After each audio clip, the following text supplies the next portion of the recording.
Welcome back to WCS Austin EU Challenger, where we are getting ready to hop into the quarterfinals, the match that we were waiting for quite some time. It's going to be Thermy versus Snute, best of 5. Todd, it's going to be awesome. Yeah, it is. The Liquid team kill is finally there. Which color shirt you think they're wearing? Are we gonna go there again? I think it's pink against pink right now. If nobody's watching, you always wear pink. What? Where is that rule from? I don't know. It just feels like it. Alright. Starting in the top right-hand side of the map, playing as the blue Terran. It is from Netherlands, Thermy. Sporting a Protoss decal here. Obviously. A subtle message. Is that a carrier? No. It almost felt like he had a carrier in his hand. I was like, no idea. I guess just the cool adapt. Over here on the left bottom side, we're looking at the main base of our Norwegian Zerg. It's Liquid's very own Snute. So I know you're a big fan of Alizulek. These two guys have played against each other 91 official maps. Do you know what the score is? You're about to tell me? 46-45. Well, how crazy is that? Yeah, it's pretty crazy actually. They are so even. But what about in series though? I believe it's 12-10 in favor of Snute. Still pretty close. Yeah. That's quite sick actually. Like I don't think we have too many rivalries where like the map-wise and in terms of series it's that close. They played quite a few times. They're very familiar with one another. They boot camp with each other occasionally over in Netherlands. Have you ever visited the Liquid bootcamp? No, actually I didn't, and I'm very sad about it. But I hope that the next time, you know, they come together and they play a whole bunch of games. Maybe if a couple of them make it towards WCS Austin, they will have a small bootcamp again. And if I am welcome, I will gladly visit. And I'm also going to bag for one of those cool Team Liquid jackets with my name on it. That's been a dream of mine for a long time, Todd. If not, I'll settle for a cap. Those Team Would Liquid... you be a pink shirt or a blue one? I kind of like the blue shirt. The blue shirt is very... I don't know. I feel like it would look alright. I'm not sure if I can rock the pink. Over in Katowice, the blue kept losing, wasn't it? Yeah, but eventually Mana broke the curse. And if Mana can break the curse, maybe I can win a couple ladder games in a blue shirt as well. I have a Team Liquid chair, so it would look alright.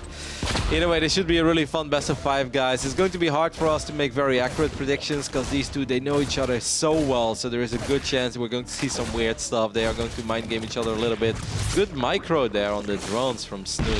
I thought that second drone was actually going to fall, Todd. But just in time, he was able to save it. Do you know, I mean, you mentioned I value Alizulek a lot, right? But you know what I value more? Esports earnings. Yeah. Do you know where they're at in terms of that? Well, I know Snute is very high. I mean, Snute has passed almost 300k, I think. Or definitely over 270 or something, because I think he passed Stefano a while ago. I think he's passed 300k, actually. And Thermy's probably cruising around maybe 70, 80. Yeah, Snute actually is at 300k and 700 bucks, so we can round it up 300k. And Thermy, I'd say around 80, maybe. 80 sounds about right.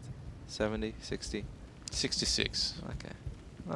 The exact right amount of drones that Snute likes to make. Pretty good predictions there. The 3 base saturation. The first 2 Hellions made their way across the map for Thermy. He also has a poled Viking on the way. He's going to be able to snipe a couple of Overlords. There aren't that many Overlords on the other side of the map, though. I guess this is something that Snute was already worried about. 2 would be nice to pick off, to be honest. Even just the 2 there. That first one's going to go down right above this location. And it might actually prevent Snute from scouting anything. Like in this case, there is a Raven in production. If he does not see that coming, and it surprises me in his middle line, and he has an auto turret there, I could start losing drones very quickly. Yeah, do you think it's going to be a single or a double Raven? I actually can see Thermy. Usually double, right? Yeah. I can see him go for a double Raven as well. Optimus also used Ravens against Bly on this map.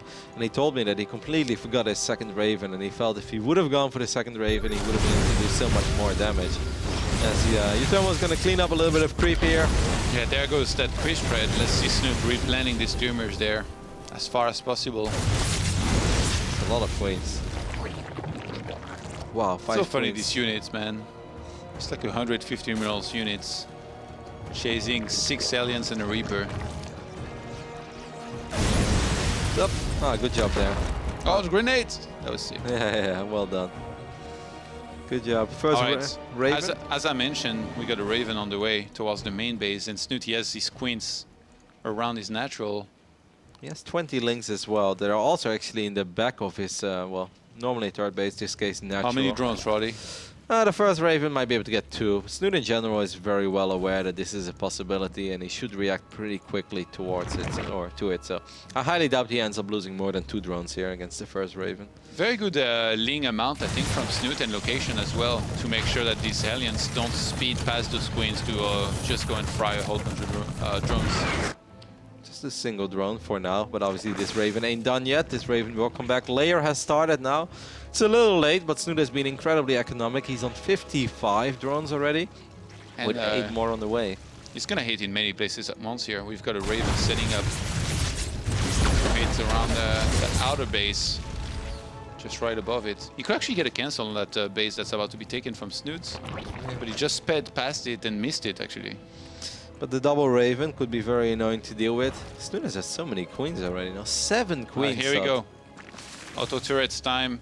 Multiple locations. Drone's gonna start dying all over the place. That's pretty solid. Yeah, 5.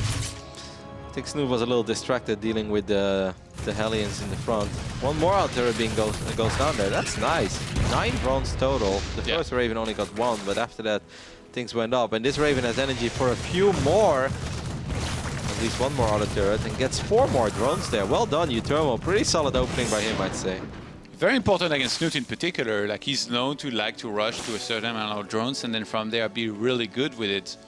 I remember one of Snute's first big victories at a tournament was over at in UK at the Insomnia LAN in the East UK Masters, I believe it was, and he faced Sting in the finals. And Sting wasn't playing particularly that aggressive, maybe with the Banshee here and there that Snute defended against easily. Snute rushed up to 75 plus drones and then just like smashed him in the grand finals. Uthermal's being so annoying with these Ravens. He got 15 drones already. Actually did quite a bit of damage to the Queen as well. Now the Viking is showing up, trying to get something else. Very passive game so far by Snute. Kind of like you said, Todd. He likes to just sit back, likes to get as many drones out as possible. Maybe push the creep a little bit, but Uthermal's done a pretty decent job in denying the creep, and Uthermal's had enough. Haven't actually looked at Uthermal's side of the map for quite some time. That's not because I hate the Terran base, guys. It's just all the action was happening on Snute's side of the map, as the Raven is still getting a few extra kills here and there as this auto turret. The fourth base, what do you think Uthermal's going to do? You think he's going to go through the debris here? That would be kind of risky, no? No, I think it would be the good way to do this, right? Because there would not be any creep, so as long as he can set up properly. Even though he's playing with tanks, interestingly, which is not supposed to be particularly good against Mutas. But because nowadays we see Mutas coming to play super late, usually it's not as relevant, and also like you don't really see huge Muta clouds as much. Could come into play though, if Snute's able to defend that well up until that point. But right now it's Uthermal with a huge supply lead, moving across the map and setting up for an attack. Bailing speed is done. The Raven on the left-hand side gets caught. But might actually get a Muta there with his auto turret. Oh, so close. Couldn't have been any closer. The Raven lives for now. Should obviously fall in the end. The other Raven, I think it's being sent back. Or did he already lose it? Yeah, okay. So he lost both Ravens, but it wasn't for nothing. They got 19 drones in total. This looks really old school here. No Widow Mines made at all from Uthermal. It's just a Thor being added on. And he's going to hit a 2-2 timing here that's going to be very difficult for Snute to deal with. He's going to need a massive amount of banelings, which he already kind of has quite a few. And the upgrades are done. Snute's upgrades are almost done as well in 15 seconds. Uthermal would love to fight with the upgrade advantage. Snute obviously not silly. He's going to wait. Morphing a few extra banelings as well. This is our very first big engagement in this game. So both players are on 3 base while Snute is on 4. A lot of banelings exploding on top of the tank. Is there enough left to deal with all these Marines? I guess there is. Yeah, the Mutas are cleaning up, being left alone while the ground gets blown up here for Uthermal, trying to go for as good splits as he can. Snute might have to pull back here behind his Uthermal splits. He brought him out of position as well, off creep. 58 more Zerglings being remade behind this for Snute, who's going to try to stay alive here. Yeah, but it's going to be a little tricky because they come in from all angles and there's still quite a few Marines left. A lot of firepower in this little Terran hit squad, but in the end, with the Queen showing up as well, this should be good enough for Snute. but it wasn't cheap. Now the Thor shows up as well. A few Marines still going strong. Damn, these Marines are troopers, Todd. Yeah. They've been alive for a long time. And he targeted very nicely on a lot of those mutas. Snute down to last 3 mutas. He has to remake some. You don't want to be replenishing those muta count here. And the Thor gets picked up. No, but the medevac is so low on HP. New units show up though. Can you Thermal keep it alive? He needs to drop it, and he does drop it, but the Thor will still go down. The other Thor gets surrounded immediately. Look at these links go with that 2-2 upgrades. What a sickest defense here out of Snute. He stays alive. He's on 4 bases behind this. We've got no sign of a 4th base for Uthermal. Usually you will see the main orbital fly to a new base, in this case, maybe even the gold. But Snute, he stayed patient. He got the engagements, and behind this reinforced just right to make sure he was able to clean that up. And being able to chase down that one Thor and then snipe the next one as well, that's huge. Yep. He completely resets the expensive unit count here of Uthermal, who's looking to try and get some drop going here in the main base of Snute. Wow, and the other matter of fact, just flies straight into the middle. It's in the middle of the map. 6 Marines inside of it dies. Well, and the last 2 die too. Snute's not ready in the main though. Yeah, it's very important this drop does some damage as the units are out of position. But Uthermal has been losing a lot of expensive units, like you said. Not just the Thors, but he lost all the medavacs as well. So here we go. Uthermal stims forward. How much work can he get done here? Gets a couple of drones, maybe the Bailing Nest? Some very good targets actually out of him. Goes for the drone, snipes 7 of them. Now he's going to get fully surrounded. He's going to have to pick up and drop in the natural of Snute to try and get some more snipes here if he can. And in the meantime, he's making a ton of Thors. He's got a 3rd one on the way. It's just massing Marines next to this with the 3-3 that he has on the way. Whereas Snute, no hive started. Now the mutas were out of position, so Uthermal's going to send one more medevac here via the north side. Seems like Snute is expecting it as he's morphing 10 Banes. Are those the first Banes? Yes, they are. Yeah, no gases on the 4th base here out of Snute. I like that. I don't think he needs necessarily that much more gas. Like, he already has a good muta count. And this is what I was talking about earlier. If you play with tanks and you have to face a huge muta cloud, it's just really hard to actually, you know, win the fight and eventually have enough left over to deal well with these mutas. Wow. That's why right now Uthermal is going for a ton of Thors. So fast, he got 7 drones there. Felt like it was 2 or 3, but he actually got all 7 of them. It's going to force Snute to take care of this debris. There's so many mutas. Yep. Snute could just go for it with just the mutas. There are a few more Marines that are potentially going to stim into the natural net. I'm just going to clean up a little bit of creep for now. That's going to deny vision towards the main base. 3-3 is done, Todd. And that could be the moment where Uthermal just wants to get 20-30 additional Marines as this medevac in the left upside will get cleaned up. But this should be got the gold, actually.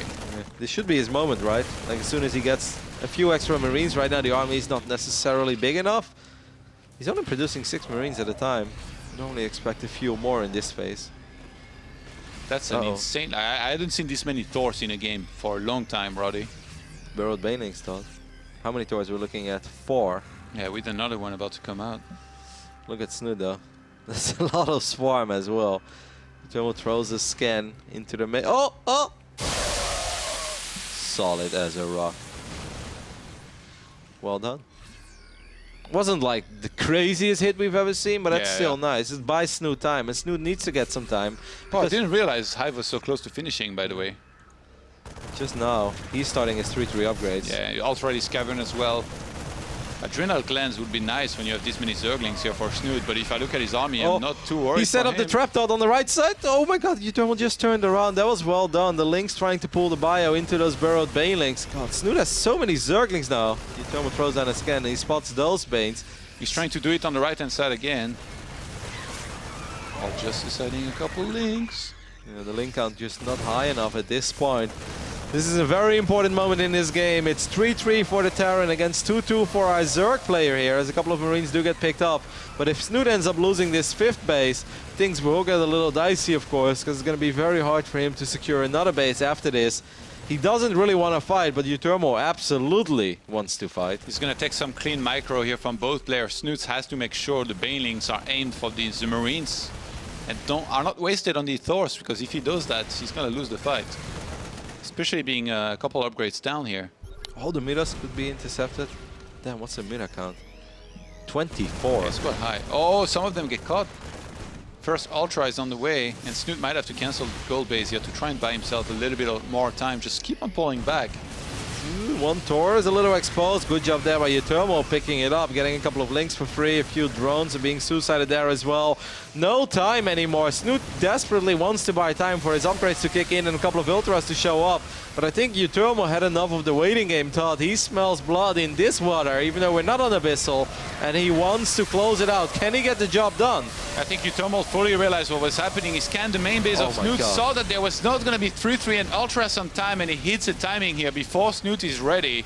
And Uthermal is cleaning up big time. He's got way more army supply, and if he's able to clean that base up here on the left-hand side, he's going to have won the game. And right now it looks like Snute's just not going to have enough. One of the ultras did pick up a couple of reinforcements, but Chitinous plating and Adrenal Glands completes when Snute's army is entirely gone, and GG. Uthermal with a solid map #1 win here. Beautiful execution of the build there. At first, right when 2-2 kicked in, that's when Uthermal got the fight. And he got a pretty decent fight. He lost a lot of expensive units, but he was still able to survive, and it allowed him to take the gold. And the moment he had the gold and he immediately fired up 3-3, he said, all right, let's get this party started. And he never stopped attacking. Man, it's the small things sometimes. That one scan in the main base of Snute. Like from there, I feel like Uthermal knew exactly when he was gonna need to attack, went for it, and it just kills him. And you could clearly see that Snute was buying time. I almost feel that maybe Snute should have realized that he was never gonna get the time, because it wasn't like we were looking at a 10-15 second window he had to buy. No, it was still like a solid 60 seconds or so. Maybe it would have been better for Snute trying to get a great engagement earlier. Just accept the fact that you're gonna have to fight with 2-2 against 3-3. And you said it multiple times, those Tors, they got a couple of sick volleys off on those 25 mutas. Yeah. They barely got a shot off. It's almost as if like Uthermal did like the perfect transition after the tanks. He was like, oh yeah, you want to go for a lot of mutas? Let me see what I can do about that. He made an insane amount of Thors, and for Snute to micro right as well in this fight, like even though like obviously now he wasn't ready and he wasn't ideal, he's just so hard, right? Like how many groups of Banelings are you supposed to make? How are you supposed to send them exactly inside of the Marines? Whereas the Terran, he pretty much steams and then tries to split everything that he can. So tough position here for Snute. Our lone warrior, the only Terran in WCS EU Challenger, still going strong in the quarterfinals, and he's up 1-0 over his teammate. Second map is going to be played on Belcher Vestige. What would the European Terrans say, Todd, if our only Terran ends up winning the whole thing? Oh, they still complain. That's all they do. He's over here on the left top side, hailing from the Netherlands, the Intel Extreme Masters Shanghai champion. It's Uthermal. Or in this case, Thermy. Thermy sounds pretty adorable, doesn't it? Yeah. And then you play against him. Yeah, it's not so adorable anymore. And then his opponent playing as the Red Zerg, it is Snute Skywalker. Snute. Nurture won 3-1 against the Laser, so he's through to the semi-finals of the winners brackets. King Arthur is still king, isn't he? For now. Isn't it crazy how consistent like Showtime and Nurture are in all these tournaments? Like you look at the brackets, and this truly is like the best that Europe has to offer, you know, and they get tested over and over again. But it seems like those two, they are just so incredibly solid. And I don't know. I am not sure who's supposed to stop him. Maybe a Terran or maybe a Snute, but in general, it seems that Nurture and Showtime are so damn good in these European tournaments, and pretty much in every tournament. They struggled a little bit in Katowice. They didn't have the best performance there, but Bly did beat Harston, by the way, 3-2, and he's now taking on Showtime. That's on Wardy's stream if you guys want to check that out. And Cyril up 2-1 against TLO. Okay, that's a big win as well for Bly over Harston. Not easy at all. Harston won a 3-2. Yeah, won some longer games. Harston, of course, one of the guys that made it through the ladder qualifier. He placed top 8. I think he recently sent out a tweet as well that he joined the big boys crew as he broke 6.9k MMR. Those numbers, Todd, these are numbers that we can dream of, us ordinary man. Really? You tweeted I was 6.9? I thought I was 7. No, 6.9. Don't you have like 6.8? Me? Oh no, you have 5.8. Todd. 6.8. Do you really think if I had 6.8, I'll be sitting here casting these games with you? I like you, brother, but I'd be winning this shit. I was off by 1,000. And 1,000 MMR at this level. MMR is really tough. Yeah. Like, not too long ago, I had 5.8, and then now, like, closer to 5.5 than anything. Wow. This Reaper, Todd, getting 2 drones immediately and actually forcing 1 drone to move into the Spore as well. So this Reaper already a lot more successful than the Reaper that we had on Proxima. Snute looks a little flustered here. By the way, right now it's dead even between these two when it comes to maps. 46, 46. Who's going to take the lead in this never-ending? I don't really want to call it a rivalry, but you know, battle between Who these was two. up one map before? Snute. It's 46, 45. Look at this Reaper. So it could actually be, they could be even after this series. Yeah, if Uthermo wins 3-2. Uthermo actually, the second barracks that he made in the back of his main middle line was missed by Snute. So there is a chance he misreads the build, even though it's unlikely because of the factory timing that he saw exactly. But I mean, yeah, maybe that's why Snute was distracted at home a tiny bit. Maybe he was trying to figure out, like, what is this build exactly? The mule. Yep, that's a pretty fresh mule as well. That's unfortunate. Nice little link counter here. But these link counters ain't free. Uthermo's showing this a lot of respect, by the way, Todd. So this is definitely, even though this is quite the investment from Snute. I think he doesn't know if there's more units coming in behind this. Like, you better safe than sorry in this case. He's scouting with the Orbital. He's like, okay. If that's all, then I can probably secure my low ground soon. That's when the Bailings show up! But that's not the case this time. That's enough Marines, and Uthermo now knows that he perhaps overreacted a tiny bit. Yeah, if this was Bly, like, you could just throw like 2 bunkers up the ramp and get ready. Get a tank. Put your seatbelt on, strap yourself in. Snute still trying to scare Uthermo there a little bit. Uthermo not falling for it anymore. Stim more than halfway done.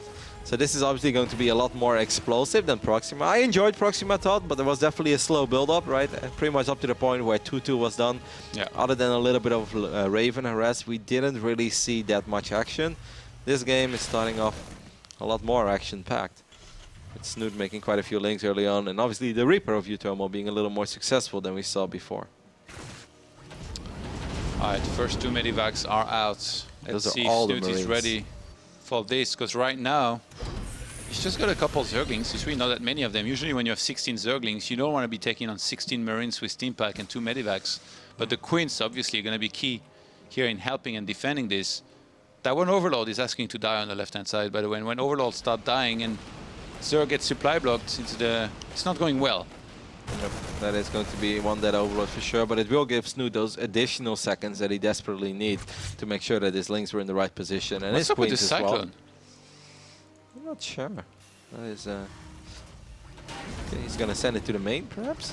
He's going to go, no, what? Just everything over here? Okay. Maybe he wants to tank something? Yeah, I mean, it's definitely solid against Queens, right? And it's actually very good against Lynx as well. It takes a long time for Lynx, unless they get a surround, to deal with a Cyclone, and it can soak up a lot, and obviously Cyclones have ridiculous DPS early on. Snute is making 14 additional Lynx, but this is a lot of firepower for Uthermo. 37 army supply. Lots of Queens in position for Snute. They don't have transfuses for the most part. I think it's maybe like 3 at most. 2, 4, 6, 7. Oh, how good is this Cyclone? We're about to find out. He's going to leave it in the front. Snute is dancing back and forth, a little bit indecisive there. Queens are doing a good job in soaking up damage, though. Good micro by Uthermo. And almost all the Lynx are gone, Todd. I think Uthermo can fight this. I think this was the moment to fight it, actually. Oh my god, I think if he stims forward there, Todd, he gets 5, 6 Queens. I really mean it. Probably thought there were Lynx on the way, but I guess before you see them, you can still fight. You don't want to risk losing the medivacs as well, because this many Queens can 2-volley these medivacs. I really think that Snute dodged the bullet there. Good micro by Uthermo. Quite literally. Yeah, from the Cyclone. Many bullets. And the Marines, I guess. Lair now finally going to start for Snute, who's going for +1 missile and carapace. A roach side. Look at those roaches. Good job here by Uthermo, cleaning up almost all the Cryptomists. Unfortunately misses one. As Lynx are trying to get something done here, but that ain't gonna work. Uthermo will repair his depots in time. I kind of like how this game is going for Uthermo, even though I really feel, well, yeah. CC is almost done. Must be pretty confident because he spots that 3rd CC as well with his Overlord on the left-hand side. 69 drones. How many roaches do we have out? 7. None of them are currently morphed into Ravages. Oh, Snute is taking a 4th base. I don't think there's any way you can fight this army off creep. Such a sick creep tumor, by the way, on the right-hand side. Survived, and he's now spreading. A couple Queens here are going to be caught out of position. Let's see if Snute is ready enough for this. Roaches are going to move in. Queens might need to target on the medivacs, but he's targeting on the units, and Uthermo He's taking the fight that you thought he needed to take earlier here, seeing that there might not be enough for Snute. Right before the upgrades of Snute were ready as well. More queens falling, more drones going down. A couple of overlords could get picked off here. Roaches will show up. 16 roaches on the way now. Unfortunately, I'm afraid they're just going to be a little bit too late. These Marines are not dying, Todd. All of the queens have been picked off. Sick attack here by Thermal. Perfect moment right before the upgrades, and the queens were a little too exposed. Snute survives, but boy oh boy, did he take a lot of damage there. Yeah. 10 queens fell. Liberator is going to be setting up to hit the main here, where there's no spore, so it's just going to be for the queen here to try and clean that up. And that means no Good luck mining. with that.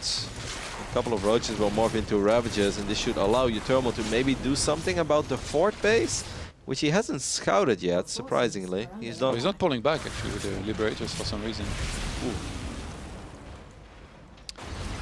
Siege tank gonna be on the way as well. Look at the units lost resource tapped out. 1450 against 5,600. How crazy is that? Yeah, Thermal showed some sick macro here. I thought I was watching Beyond for a second in some of these fights. Yeah, that was sick. That one Cyclone actually helped out so much, and especially when he kept it alive. Picked it up, showed up with it later again. It's going to allow our Terran to go up to 3 bases quite comfortably. The only mistake I think that he made is that he didn't do anything about the fort, especially once the Liberator started showing up in the main. I actually think that was a moment where if he unloads these units over here, there's no vision for Snute. There's a chance he would have been able to get some work done. Finds 2 more creep tumors. Yeah, this is going to be a very tough game for Snute because he's losing almost all of his map vision. And don't forget, he lost almost all of his queens as well. So losing these tumors is actually a very big deal. Oh! Thermal is so good with drops. Like, he always does the right amount in the right place. He's playing dodgeball. Dodgeball. The more extreme version. Sick as fun. Played by Bam Margera. Infestors on the way behind these for Snute, so we're going to be seeing a little bit of an Nerd Show-esque style with Roach, Ravager, and the Infestor getting Burrow as well. I like this. I would have faith in this playstyle if all the queens and all the tumors wouldn't have been picked off, because I think having map vision is everything, and it's going to be really hard to be everywhere at once. Now we have a drop in the main. I don't think there is much here at all, so a few more drones will fall. And don't forget about this potential attack that's going to happen on the fort base. Thermal, our only Terran in this tournament so far, but he's looking incredibly strong here, Todd, in game 2. The first game was close and it was hard to call. Imagine if there were more Terrans in this. Well, the Universes wasn't ready. Damn, what a game so far by Thermal. I'm blown away. He's playing almost flawless. He's been doing everything right. Our Dodge Terran is a man on fire. All he takes is a few fungals. And I see a lot of Marines close together here. Oh my, these Infestors wanted these fungals so bad. Thermal gets out just before that was going to land. Snute very much still alive in this game, but if you look at the tank count across the map, I'm very worried for him against the upcoming attack here. And don't forget to look at the upgrades as well, as 3-3 is about even with 2-2 from Snute. And that's obviously never a good sign, especially not when you play this style. I mean, he does have +2 carapace already, so basically 2-2-2. Snute going for those triple upgrades. Interesting. That double medivac headed towards the main. Snute's getting ready. A couple more roaches there. And Adrenal Gland's gonna start right off the bat as he hits Hive as well as Ultralisk Cavern. Look at this. Thermal just unloading here. Getting a couple of links for free. He's gonna stim forward one more time, realizing that this natural is quite empty. One more queen is going to fall. I believe that's been queen number 11 that has gone down. Fungal! Okay. That's good. That's a nice little pickup there for Snute. Absolutely needed that one. Thermal sends one medevac on the left side, but one is not enough. I mean, Snute is deadly when it comes to fungal and bow. So he's obviously going to try, and that is his one way back into this game. But you said it, the tank count is just getting higher and higher. And Thermal is probably not going to move out and risk his entire army getting fungal. Thermal's about to be on 9 tanks here. He's got 7. He's on siege though. Snute almost jumping on that opportunity, realizes there's probably enough here right behind that location. He was very right.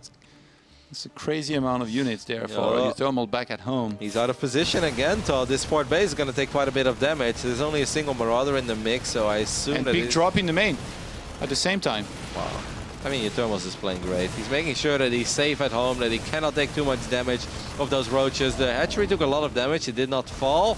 But in the main base, the spores are going to get picked off. More drones will get picked off. And I just don't see a way that Snute is going to win this game, Todd. I mean, he does have Hive. He does have Adrenal Glands now. But Thermo is just getting favorable trades left and right. And now that the spores are gone in that location as well, he can just pick up, evacuate, come back later. Fourth base on the way here for Thermal. It's going to be a planetary fortress on the right-hand side. That tank counts.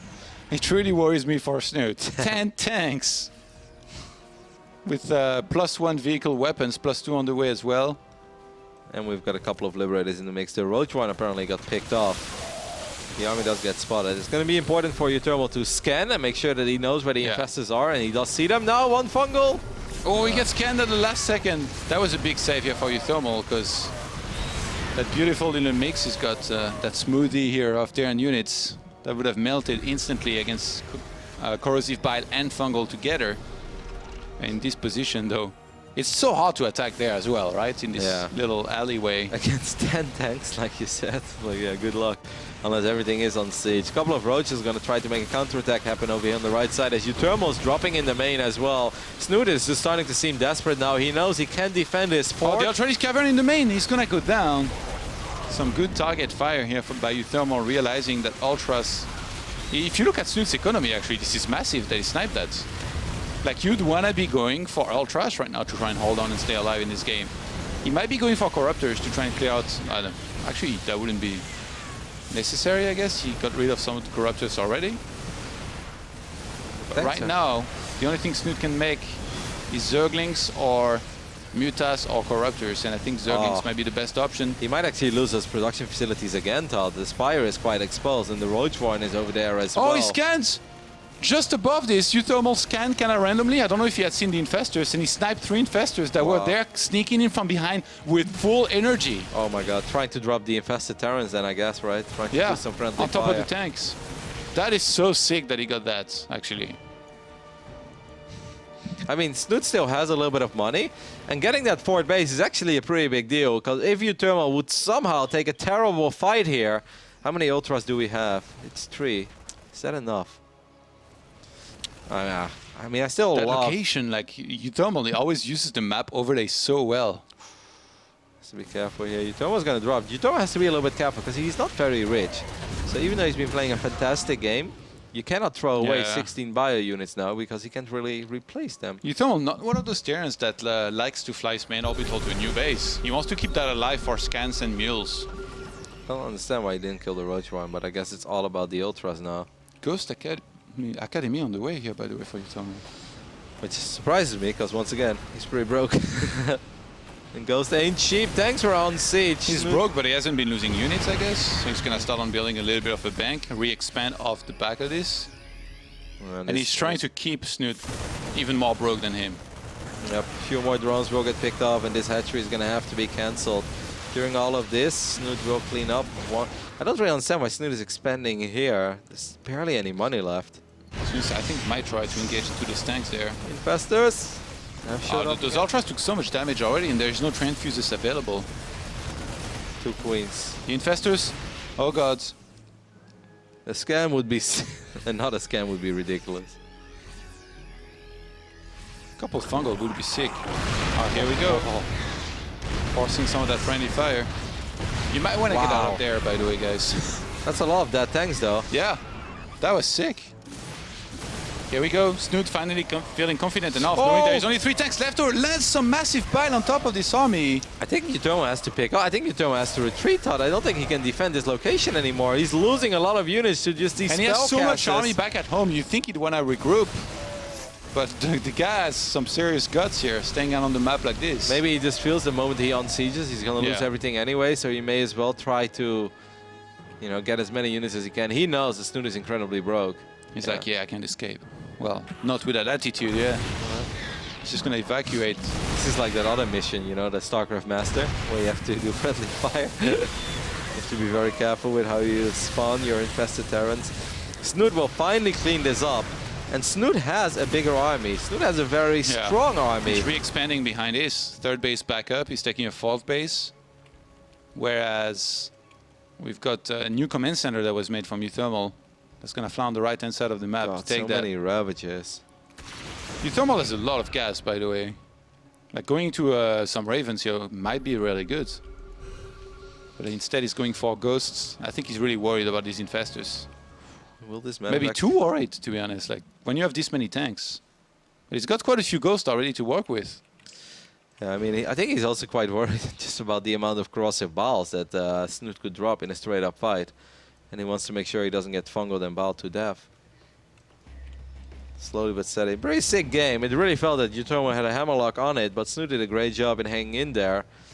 And suddenly, I mean, the problem with Snute is still that he's like actually super broke now, and obviously he doesn't have the luxury that he can float over his bases, and he lost the majority of his drones.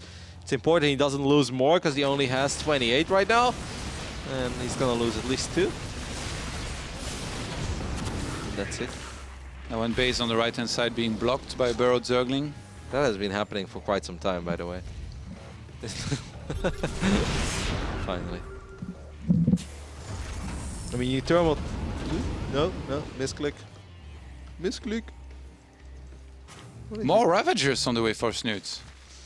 I mean, he lost everything else, right? Didn't he? No, he has the Ultra Ace Cavern, natural. I would think that with this, he'd want to add more Ultras, but I guess he's content with the 4 that he has. The Infestors and the Ravagers. Dirty. if a fungal lands, whatever gets fungal might as well like disintegrate instantly because he's basically dead with this many Ravagers there. But the Ghost's gonna be key, I think, for Uthermal, and I think it's smart by Uthermal to play it passive and kind of wait. Especially like right now, he's able to spot the entire army with this one Marine middle of the map. He's like, hell no, I'm not moving out. I actually, this is getting very weird. I'm surprised there's no personal cloaking, by the way, with this many Ghosts. Yeah, that's true. I mean, the Ghosts are going to be fantastic, right? How many do we have? 9. Every single time Snute moves out, he gets dropped across the map. That's super painful because he only has 22 drones remaining. The last 2 Queens are probably going to fall as well. And I think that Snute, well, the Queens might win this battle, but Snute has had enough. He's trying to find an opening here, Todd. Might get a tank. He's trying to catch some of the reinforcements, knowing that Uthermal's going to be sieged on the right-hand side with everything. Some of those snipes are going to go off here against these Ravagers. That's a lot of dead Zerg units for almost nothing. I mean, yeah, he got a tank. Wow, the Marauder actually won the fight. So 2 more Queens have gone down. 16 Queens died total. These Ghosts, though, how you... Like, the Ghosts will just gather more and more and more energy. And I mean, Fungo is scary, but Snipe is a lot more scary. Like, it's pretty much the scariest thing you can face. Especially these Ravagers, they just get popped one by one. I don't know. It seems like an uphill battle for Snute, even when he's the Zerg. With a slightly bigger army, there's a massive drop actually in the main. Yeah, he's almost playing this just right. He's keeping enough tanks in defense. He's well set up in a great position that if Snute actually attacks into him, it just wouldn't work. If Snute sits at home, then Uthermal out-expands him and out-drops him.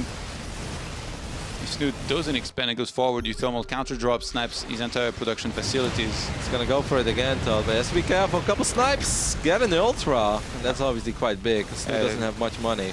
I think Snute might start getting desperate a little bit here and actually have to go for an attack.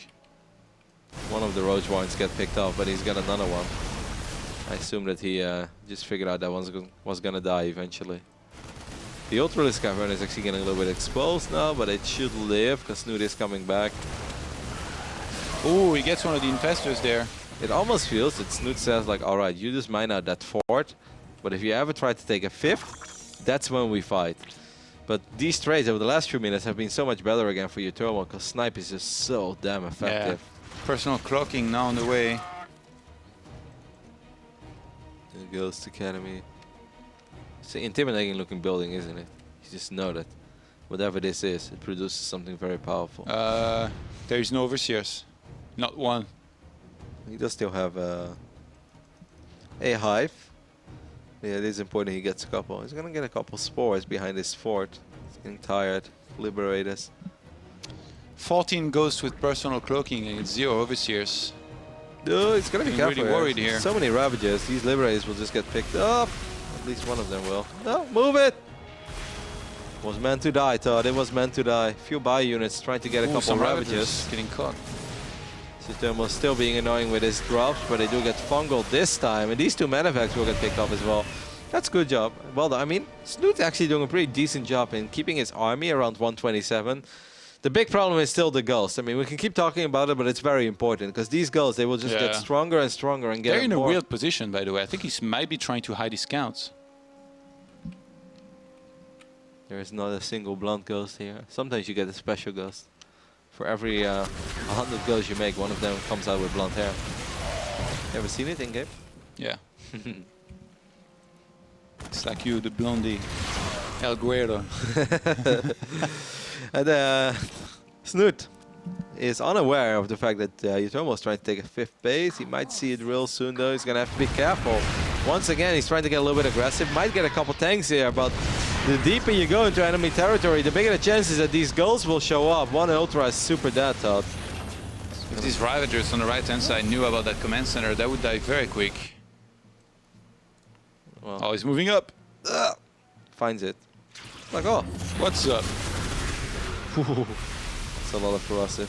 He's gonna get it one more time. So command center is like, all right, full force ahead. Where's the overdrive? They promised me a turbo in this thing. Where's the warp speed, man? You need it.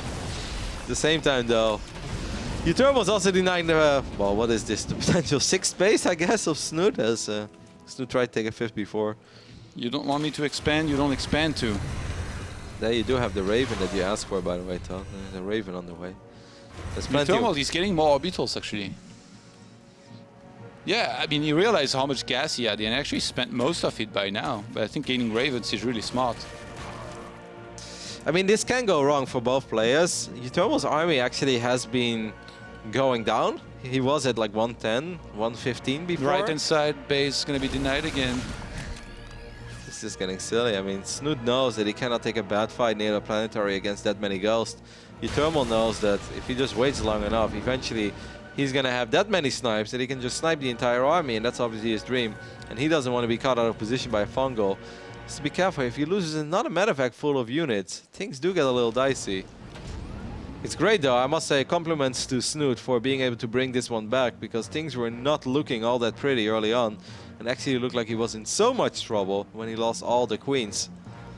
But he turned it into a real game, and right now he's 35 army supply ahead, and he actually has decent upgrades. What is his Ultra doing? Silliest Ultra. Trying to find its way in life. Yeah, it's like a lost little dolphin. Echo the Dolphin. Do you remember that game, Todd? What? What is that? Echo the Dolphin. It was a game on the GameCube. You can play a little dolphin in the sea. Doesn't sound very fun. Yeah, it was pretty fun, man. It had very good reviews. I think IGN gave it like 8.3 or something.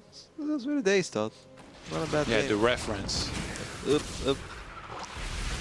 One more medevac. Utomo's gonna have to be careful. He does go past 100 supply again. Snute is doing a really good job in splitting up his forces, making sure that he doesn't take a terrible fight somewhere. Good job there by Utomo, saving that Liberator. Snute has secured a new base, Todd.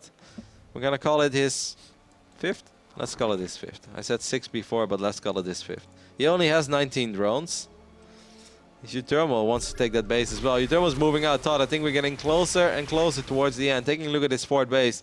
Utomo's obviously has been muling it quite a bit.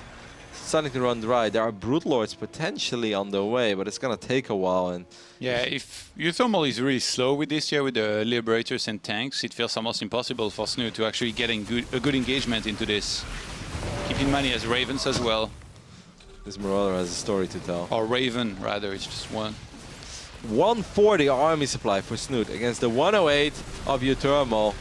They're getting pretty damn close to engage. Look at how well protected these ghosts are, though. There's a little bit of energy on that Raven as well. You can see the infestors incoming. It all comes down to execution. It will be a battle between the snipes and fungals and corrosive balls. An EMP would be massive. Oh, 2 ghosts do get sniped. A lot of Ravages will get popped here. Not bad there by Snute at all. Gets 2 ghosts for, I think it was 2 or 3 Ravages. How many ghosts remain? 13.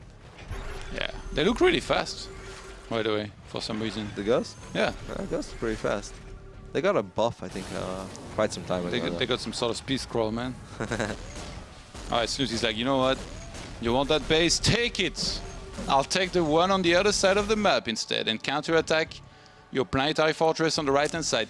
It's very important for Snute to try and fight when there is no siege tanks or when Uthermal's not ready. Tanks plus Liberators, you don't want to be attacking into that position. Nope, you just won't get close enough to those goals. Here is that planetary. It's going to be under a lot of fire. Fungo on all the...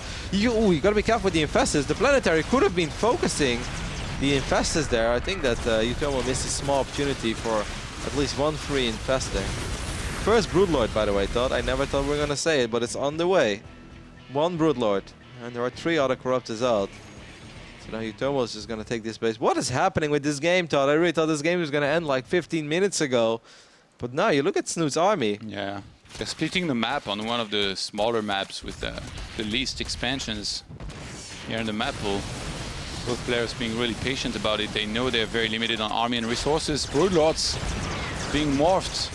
And there's some units nearby trying to get a cancel on the hatchery. Fungal might land. Yeah, he gets it. So many Medavacs have died in this game. Oh, the Ghost actually getting some snipes on the Ravagers here. And on the Ultras as well. Uthermal on the chase.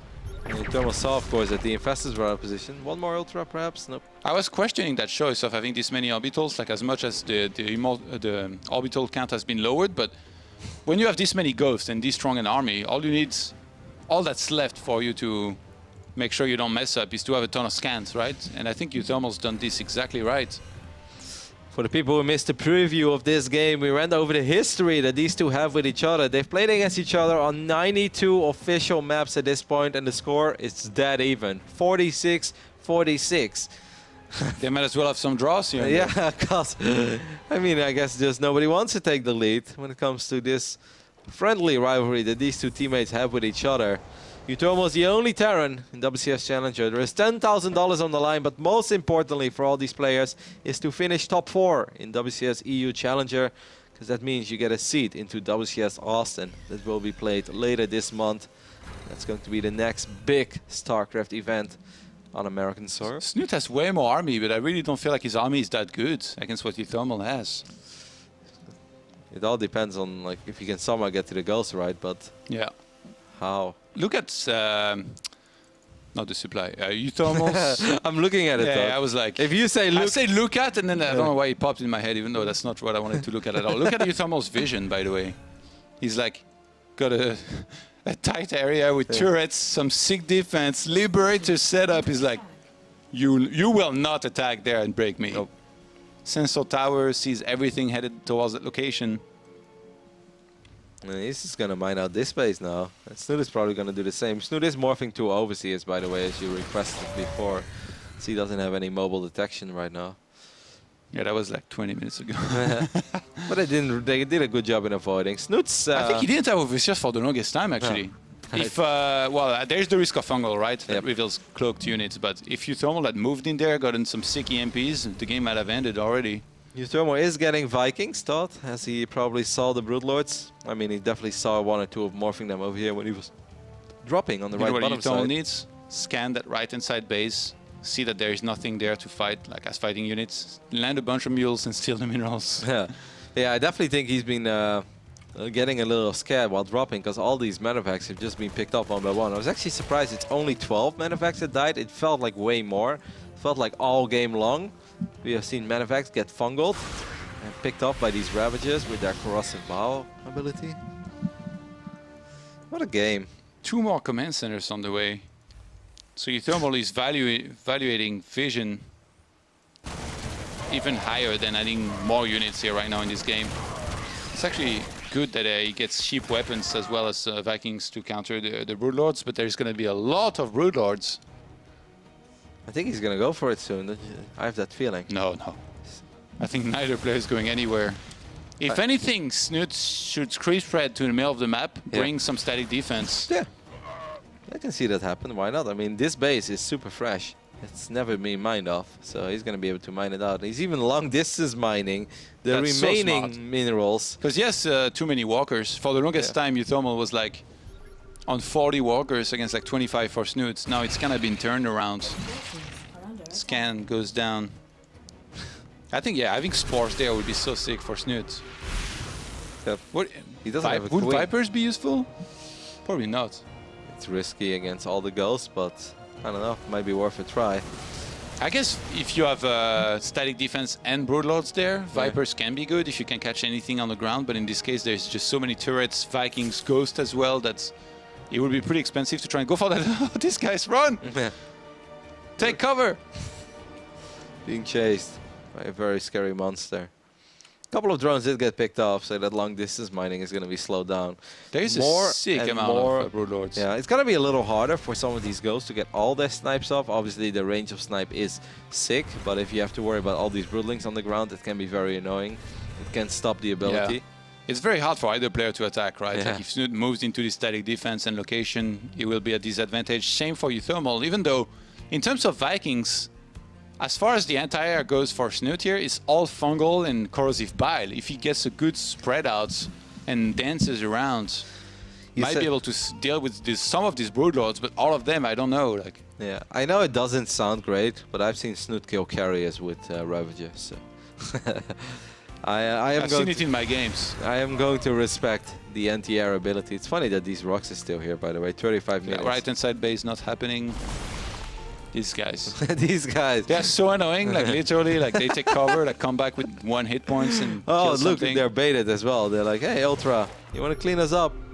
That's a lot of ghosts here. It's not all of them, right? Every resources counts at this point. And does he really want to take this base back for these? I don't know, that seems like a risk to take, that's for sure. Maybe it's just a bait. Maybe he just hopes that Snute overextends. Snute doesn't know about all these ghosts on the high ground. Has to be careful there. Lands a whole bunch of corrosive balls. They will connect with the command center. Life is hard when you're a command center trying to dodge corrosive bile. That was me in high school, Todd, playing dodgeball. You actually played dodgeball in high school? Of course. What? It's fun. You played football, not dodgeball. No, we played dodgeball indoor. Like in winter, you don't really play that much football. Sometimes you play indoor football, but not all the time. Oh, these ultras getting awfully close to all these ghosts. A couple of snipes do go off. That was obviously nice for Thermal.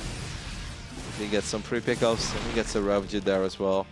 He's gonna move his army now. Thermal scans it. He knows about it. Where's the anti-air though, Todd? Are there any infestors here? Yes, there are, but not that many. Here are the Vikings. I don't think Snute was aware that the Viking count was that high. Yeah, ghosts were not that near, but they're gonna close in on that location. Snute finally losing patience and going for it. This could be his downfall if he lands a huge fungal though. That might make a big difference.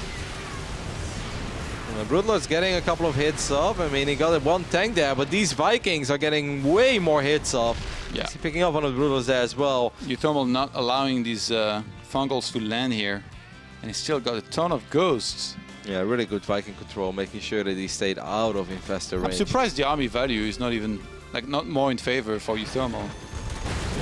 Feels like it's a Dream Terran army pretty much, right? It's got a little bit of everything. One orbital does get picked off. The Viking lives for now. There are a few corruptors. How many? 10 actually. That's way more than I thought. I don't see 10 corruptors. Am I crazy? I think Snute might go for it, move forward, try and land the big fungal. The Liberators are the big problem. Without them, I think he might have already attacked. He could actually shoot bile at the Liberators if he moved to the right-hand side with his Ravagers, but then he's exposed to the snipe. So it's kind of like everything counters everything, and whoever messes up more is going to be in trouble. And Snute's getting queens. He wants to get some transfuses here to make sure he keeps his broodlords alive. Trench war fighting over here. Not giving a single meter to the opponent. The Vikings will try to get one more hit off. This late in the game, every single unit counts, obviously, as the economies and the banks are not great at all. You know what's crazy? I think Thermal just ran out of scans, which he needs to make sure he keeps tabs on this army. I wonder if Snute realized, he's going forward. There is no scan available here for a little bit. Gets the sensor tower and a little bit of friendly fire on one of the tanks, but... Scans are like everything. You need to have vision on top of this army all the time. Corruptor's dead. Wow. Liberator, sorry. Yeah. Corruptor count being at 11. Starting to look better and better for Snute. He might actually get the high ground now, so that means no more mining for Thermal, as he's going to force his orbital to land. One more fungal lands on top of the Vikings as well. A couple of Marines across the map are sneaking into that base that's super exposed. Not a single fighting unit there, but they actually walk past it. You had one job, guys. It is chilling. There's really nothing to see here. I don't know why we got sent. I don't get it, though. Meanwhile, Snute is like, oh my god, he doesn't see them. He knows they're here, but Like these drones just saw their whole life flashing right in front of them. And they've had a long life here. We're at minute 38 on Basher Vestige. Poor Marines. Utomo realizing that a little bit too late. He does have another orbital that he can send over, and he's also long distance mining. 119. Look at Snoot's army supply though. 173 Todd. Don't tease me, Roddy. Slowly but steady. You know I will. He's been creeping up. Doesn't have any upgrades on the Corruptors. You know what's sick? It's only game 2. Yeah. Every other game or every other player that qualified for the semifinals is already there. Yeah, of course. But that's good news for us, because that means that we're not going to have much downtime anymore. Because the games will pretty much always be ready. The winner of this match will move on to face Cyril, who beat TLO 3-2. And that other semi, Roddy, Showtime versus Nurture. Surprise, surprise. Oh, yes. Yeah, that's going to be great. We'll That be is casting so that sick. later as well. They're going to have to wait quite some time, unfortunately for them, as the Liquid Boys, a game that actually looked very explosive early on, and there were a lot of trades, and it really felt that Utermo was getting himself pretty far ahead. This game seems to be slipping out of Utermo's hands. I mean, he's got a godlike army, Todd. Ooh, we got a Bailing Nest now as well. The 39-minute Bailing Nest. Yeah, timing. against Ghosts, it's usually the last transition that can help a lot. That's the if first. you can connect with these Ghosts, because they bunch up quite easily. That's the first Bailing Nest that has gone down this game, by the way. It's a timing, Todd. The 39-minute Bailing Nest. Designated pressure, if you will. I'm not sure if it works like that, but I'll take it. So Snute Crease spreading on the left-hand side. It's so funny. He has like Broodlords, Ravagers, Infestors, Ultras, Queens. What else do I need? Look at the production type, Bailing Nest and Zerglings in production.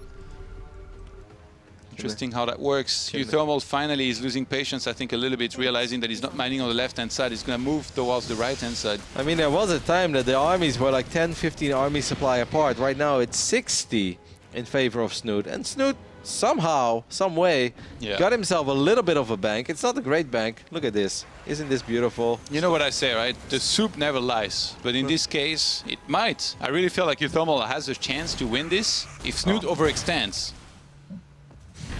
The Corruptors sniping buildings. The StarCraft love was real for a split second there. Drones and SCVs mining in peace. Unfortunately, the Ghost ruined that party. I don't know, man. Like, Uthermal's gonna need the snipes of his life. Oh, sniping these orbital commands is huge. Because then there's not going to be nearly as many scans anymore for Uthermal. And I talked about how these scans are very important. Like, this base is not even that important because there aren't that many minerals left. So you should get a sensor tower at least. I'm a little bit surprised. I really think that Uthermal needs to fight soon. The longer he waits, the worse it gets because he doesn't have any Marines money. though, again, finding that base here. Should have happened before. Scan. There's one scan available somewhere. Where is this orbital anyway? Oh, it's this one. It's the main one. It's only got one more to this for a while.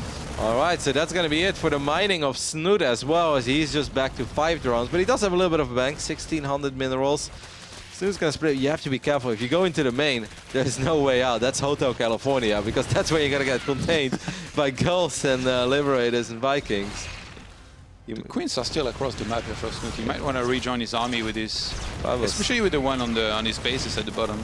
Hey, can Uthermal eliminate Snute? No. Snute actually has a high. There's not that many buildings left.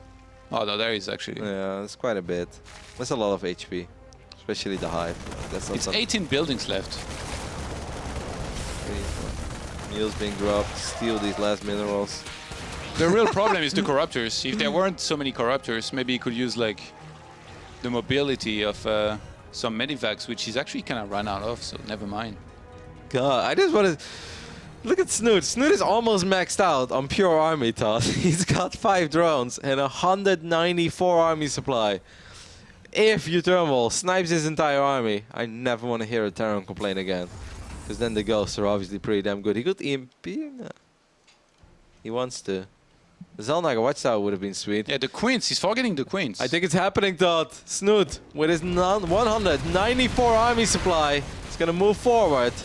Gets the missile turrets. One Ghost took a lot of friendly fire there.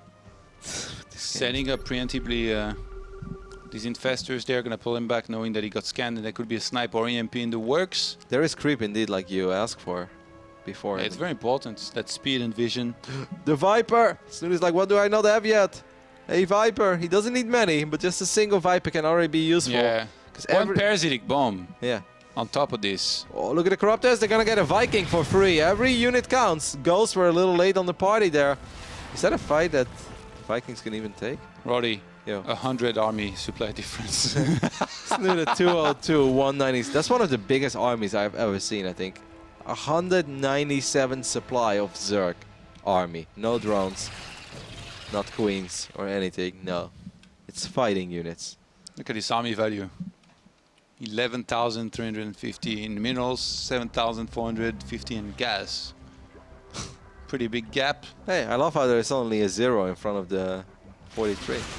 Didn't notice that. Chipping away at this army there. It reminds me of like this late game of human versus night elf, where like you think you might get a draw because you got nothing left, but like a lot of towers, and there is like one panda alive, and it's like breath of fire, breath of fire, breath of fire. It's like the same thing. Uh-oh, he's getting revealed. The 3 barracks and the eBay and the missile turret. So I mean, it's like, I can't see you, and you was like, well, me too. I got a sense of tower. Up, Liberator. Good snipe. It's gonna take a whole lot more than this for him to come back. God, what is this game? I can't believe it. It started off so explosive. Viper gets an abduct. That's a dead Liberator, Todd.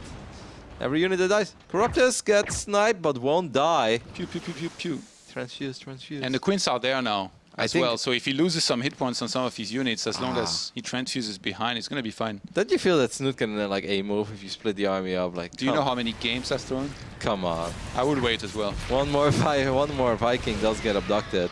There's one Viper. He's chipping away at this army. He doesn't have to go in. Also, you want to punish the opponent for not attacking and camping. Gets the last Liberator there as well. Forcing Utomo to on siege, and this is the moment. Snute's going to go for it. Tanks are going to siege up. How well can these ghosts do? Well, they get a couple of snipes off. Look at that Ravager. It's being blocked by Broodlings. Oh. 79. There's nowhere to run, man. Yeah. He's got 4 buildings. No, 3 buildings left. Is it 3? 2 barracks. He can just kill the buildings, Todd. Is there any FCVs left? Yeah, there is, but there's no money. There's nothing. He can't build anything. You can just use your Broodlords to kill the barracks, and that's gonna be it. Here we go, one more time. Snute knows that this game is his right now. He was pretty far behind. The ghosts are trapped. Fungals, corrosive balls, everything is dying. The last buildings are going to die as well, and Snute will even up the series. After a 45-minute game on Belcher. 45 minutes wait for that. That was pretty one-sided, Todd. That was pretty one-sided in the end. I guess you were right. He could attack into this. Yeah. I mean, at one point, it just started to look like, you see, I'm like zooming out as far as I can. I'm like calling game mode. I was like, I need another zoom out function. Like, the Zerg army is too big. And it's like, can he do it, Todd? I think he can. If you can zoom out twice and you still don't see the entire army, there's a pretty good chance that you have enough.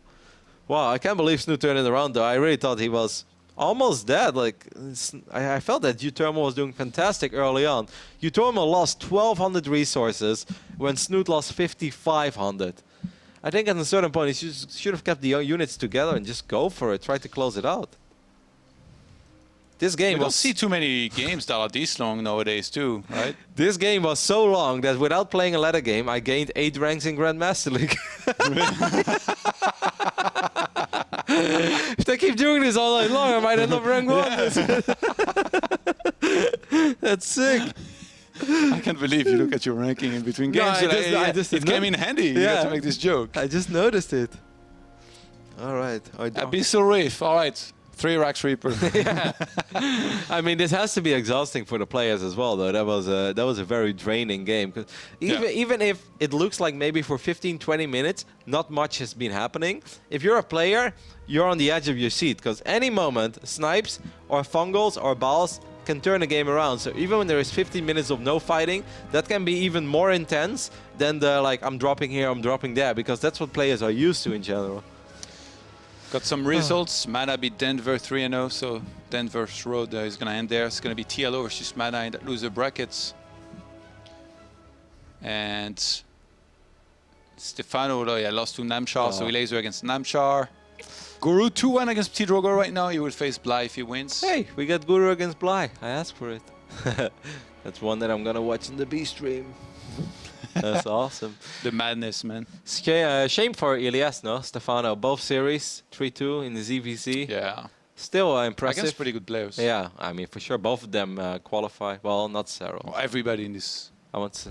in this tournament was pretty good, right? Yes. We couldn't have been like, oh yeah, no, he got one of the weaker guys and didn't make it. Alrighty. Next game is going to be played on Abyssal. I'm just going to let them know that we are ready. I do apologize to Nerdshow and Showtime. It's going to be a while since they play. This is going to be a long day, Todd. This was supposed to be the short day. Or maybe we could do that match first. Because then, Yeah.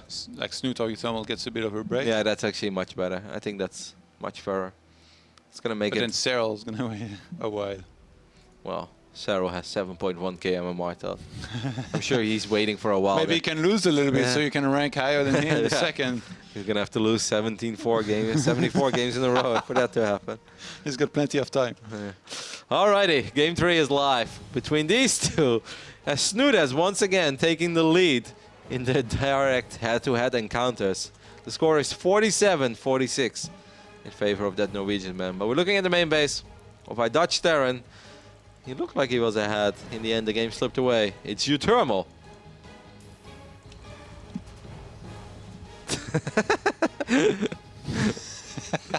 And his opponent, he showed some serious patience in the previous game. It is Snute. Absolutely, taking it to the next level. He showed some patience that our actual patience would have never showed. Yeah, I always thought Patience's nickname is like the most ironic thing I've ever seen. We've had that a few times now. With Happy. Kind of like Happy, yeah. We're going to the same thing. Not exactly the happiest guy we've ever met in our lives. I've tried, but it was hard to make him smile. Thermal is throwing down the refinery. At least they're warmed up now, Todd. There is one thing that they can't say anymore, and that is that they are not in the zone.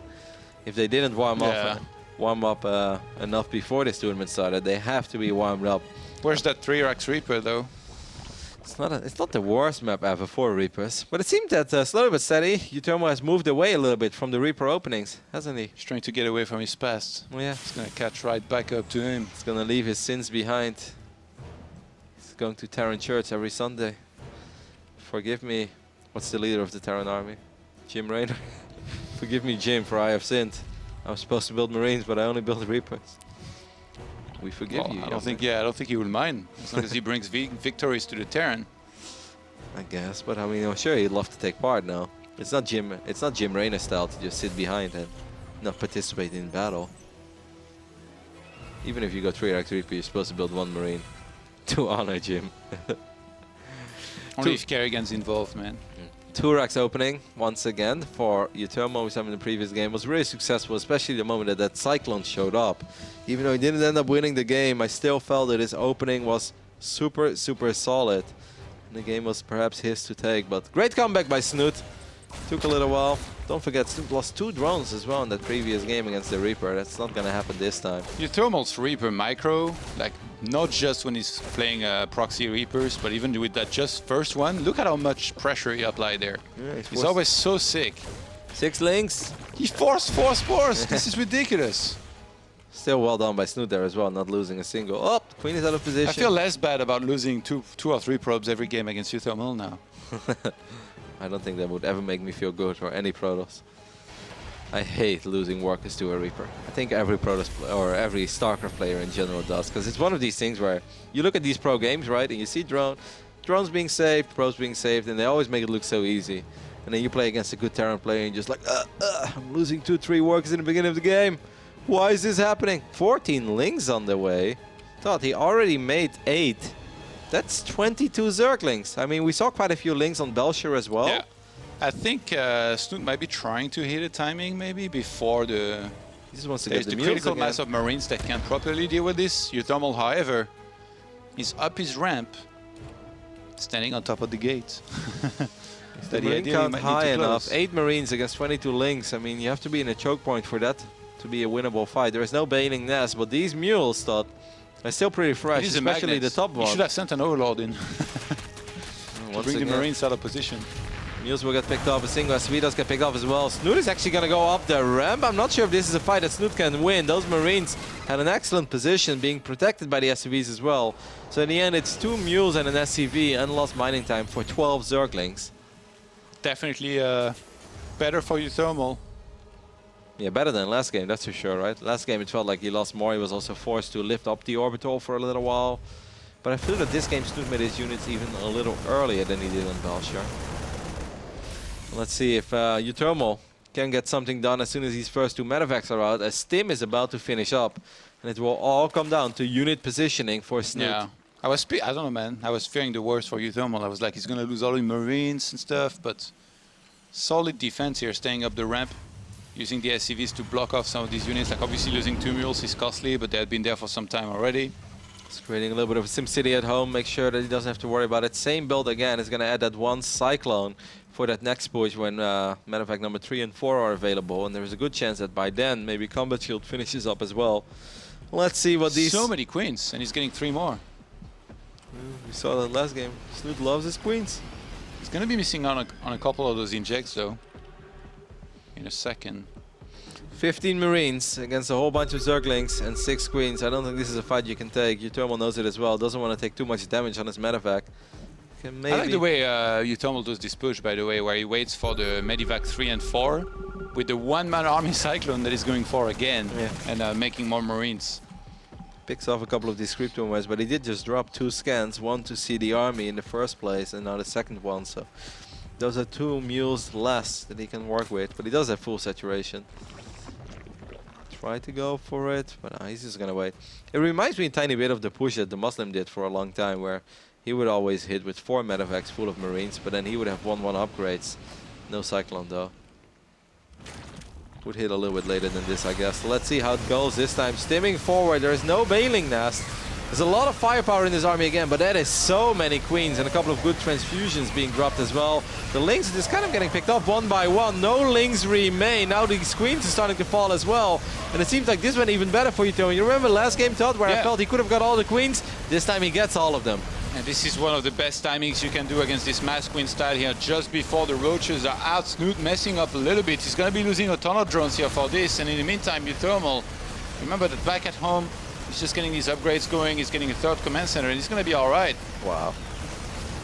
It's a lot of that Zerg, that's for sure. That one Cyclone, what a beast. Yeah, I would like to see the damage counter on that Cyclone, because this Cyclone has done an insane amount of damage. Zergling's getting picked up there as well. Uthermal thought it was enough. 1,100 resources lost against almost 4,000 for Snute. And all the queens are dead. Well, one survives. One is in the main. Maybe another sick comeback. Last game was kind of the same. Yeah. He had lost way more earlier. But last game he was able to survive a little bit longer, right, with the queens. So he was able to drop a few more creep tumors. I think this time it's going to be even harder. Because now he misses all those injects, like you said as well. Interesting long distance mining from Uthermal, even before his 3rd command center here is ready and on location. He's happy with the 13 SCVs he has on both mineral lines. 38 army supply against 33. There are no upgrades for these roaches whatsoever. No roach speed. There is one Ravager in the mix. Look, the Cyclone. I wish he would have repaired the Cyclone. No. MVP Cyclone does get picked off. Uthermal steaming forward. Gets a roach, gets another roach. Actually, all of the roach is pretty much gone already. Queens will start showing up. That one Ravager is doing quite a bit of damage. And queens by themselves against upgraded Marines are not going to do very well. Uthermal snowballing here completely. With the first few attacks, Liberator is going to set up in the natural at the same time, and Snute in a world of trouble there. Yep, no anti-air at all, which means the Snute can mine off this base. Marines actually picking off a couple of drones in that 3rd base as well. He's going to go for the main instead. There is no Spore here, just a Queen. But these Marines are very low on HP. So Snute is safe here for now. These Spores. A few more drones. Good job there on these Liberators as well. But this feels even better than last game, right, for Uthermal. But this is definitely better. He's got a 3rd base set up already, plus 2 attack upgrades on the way. I really like that push with the one Cyclone. I think without the Cyclone, there's no way that you can deal with all these queens, but it just gives it enough DPS. This medevac gets out as well. But let's not call this game over yet, because Belcher looked like a short and explosive game, and it turned into a 46-minute I have ghosts and liberators and tanks. You can't attack me game. Snute is like, oh, that's all right. I actually don't want to attack you at all. I just want to take the entire map. And he did. There were almost no minerals left on Belcher, by the way. I wonder how many minerals there were actually left. A 9-minute Slayer. Yeah. After 15 queens have gone down in 9 minutes. Is that an official record? Is there a Guinness Book of World StarCraft records? Because I do not believe. We've got useless facts by Fair Yes. Dragon. I don't know about the Guinness Book. Come on, Fair Dragon. In a WCS match, have there ever been 15 dead queens at the 9-minute mark? I highly doubt it. Esports history, tasteless. Tosis is getting nerd chills all the way from Cologne to Seoul, Korea. Love you guys. +1 missile about to finish here for Snute, who I think is going to struggle a lot to hold that next big push that we all can see coming from Uthermal. Lots of tanks. He's going to have 2-1 upgrades. Even got concussive shells earlier to make sure he was going to have that for his Marauders. Infestation pit now starting. That was the way he came back in the previous game. Tons of Ravagers, Infestors. You don't even get pathogen glands at first because you don't have that much gas. You just get a couple Infestors here and there, a couple Steph Currys and LeBron James. But, well, LeBron is not shooting that hot this year from the 3-point line. Yeah. He's still great, but not the 3-point wise. No, the king. No, he's still the king. This fort base will get cancelled. I think one of the big mistakes in that previous game by Uthermal is that at a certain point he got a little too carried away by dropping, while his army was actually strong enough to win the game. And I felt if he would have just gone for it rather than like overcomplicating the game for himself, I think there's a good chance that he could have just ended it. Like, I cannot see a world where if he gets his 2-2 upgrades and +1 vehicle weapons and he starts attacking with tanks, that just these Ravages and Roaches will be able to hang in there. Like, that's just not supposed to happen. Snute maybe taking a bit of a gamble here and going And here we go. as quick as he can towards this hive. Wow, this army. Yeah. Like, I know, even if I have this, like everything, literally, like Disruptor, Colossus, High Templars, I'd still be afraid of this. Units coming in from all angles. Roach speed is not even done yet. Oh my god, these are slow Roaches. So there's an immediate cancel on that 5th. And Uthermal should be able to get a cancel on that 4th as well. He could also try to get tanks in range of that mineral line. Going up the ramp is obviously always quite hard, but he's got so many tanks. Uthermal wants that 2-1 lead in this best of 5 here. This best of 5 it has been definitely longer. Whoa, what is happening over there? You saw that? Some weird abyssal effect. I think Snute's going to move in from multiple sides there. Standing up on the left-hand side. He's waiting for Uthermal to move up that ramp. Finally, there it is. Link's going across here on the left-hand side, maybe to try and go for a counter-attack. Try to get the sandwich, or maybe cut off reinforcements. Could potentially deny the fort base. We'll keep a close eye on it on the minimap. He is indeed trying to counter. Not that many units left behind, but these Links don't have phenomenal upgrades yet. They're actually just 0-1. They will have +1 attack soon.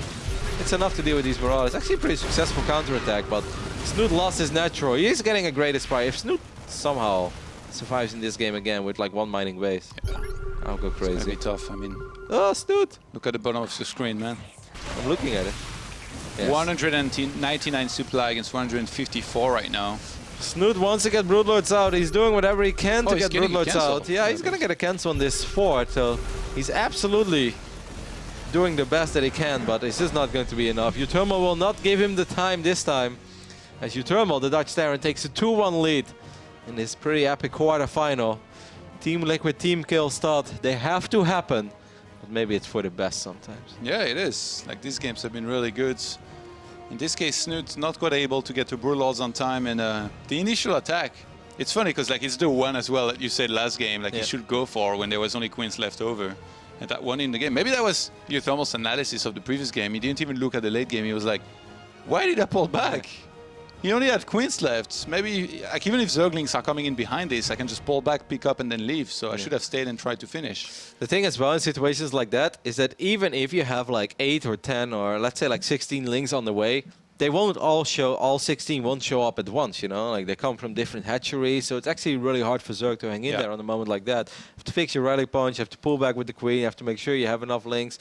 And if they just come in one by one, well, we all know the DPS of a Stim Terran army. Even if it's only 8-10 Marines, that's still enough to take them down one by one and actually not lose anything.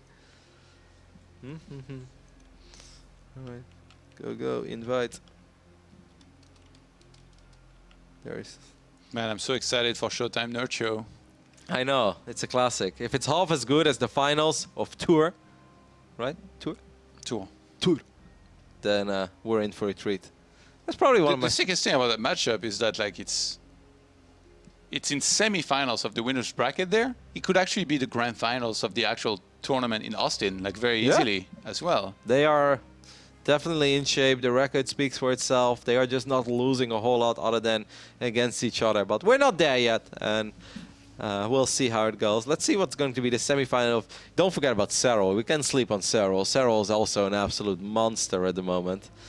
And it's going to be Snute or Uthermal joining those three fantastic players in the upper bracket semifinals of WCS Austin EU Challenger. It's so nice also, like I always point this out, but when you look at a bracket like this, like we talked about, you know, Poland being really good, France once upon a time was a force to be reckoned with, but in the semifinals it's a Finnish player, a German, Polish, and then it's either going to be one from the Netherlands or Norway. We've got all these European countries coming in strong with at least one player. Yeah, there's not one nation that's necessarily dominating, but I mean Poland was was the most represented in this tournament. But you're right. At least we don't have 4 Polish players in the semifinals. A little bit of everything. Next game is going to be played on other grounds. Can Snute bring it back and send us to a game 5? Which means that Todd, I'm going to call our German fans and they need to start bringing some schnitzels over here because I'm getting a little hungry. Or are we heading into the semifinals? It's possible. But I want some schnitzels anyway. I'm hungry too. You shouldn't talk about food. Did you see my schnitzel yesterday? Oh you know, actually, like we've been casting this series for a long time. I've got a protein bar at the end of the table that I keep eyeing. When I'm not looking at the supply, I'm looking at the protein bar already. Over here on the right bottom side, we're looking at the main base of our Dutch Terran. He's the only Terran warrior in this tournament. He's one map away from making it to the semifinals. It's Uthermal. Mark Slappy. And his opponent in the red, starting in the top right-hand side, it is Snute. Snute. DNS beat Harstem 3-1. Wow, DNS. And he will face the loser of this match. Wow. Loses brackets. That's an impressive victory by DNS. I mean, I know DNS is really good, but Harstem was one of the top 8 seeds coming into this tournament. Qualified through the ladder qualifier, while DNS had to go through the open qualifiers. TLO up against Mana in round 2 of the losers bracket. Some more happening. Oh my God, can this stop, please? Just don't get it. And actually, if whoever loses here between these two wins against DNS, then it's against the winner of TLO Mana in losers bracket. I'm done. These Team Liquid team kills. Can somebody explain to me why this happens? And don't come in with your reasoning that there are 4 Team Liquid players out of a 60-man tournament. I don't want to hear it, Todd.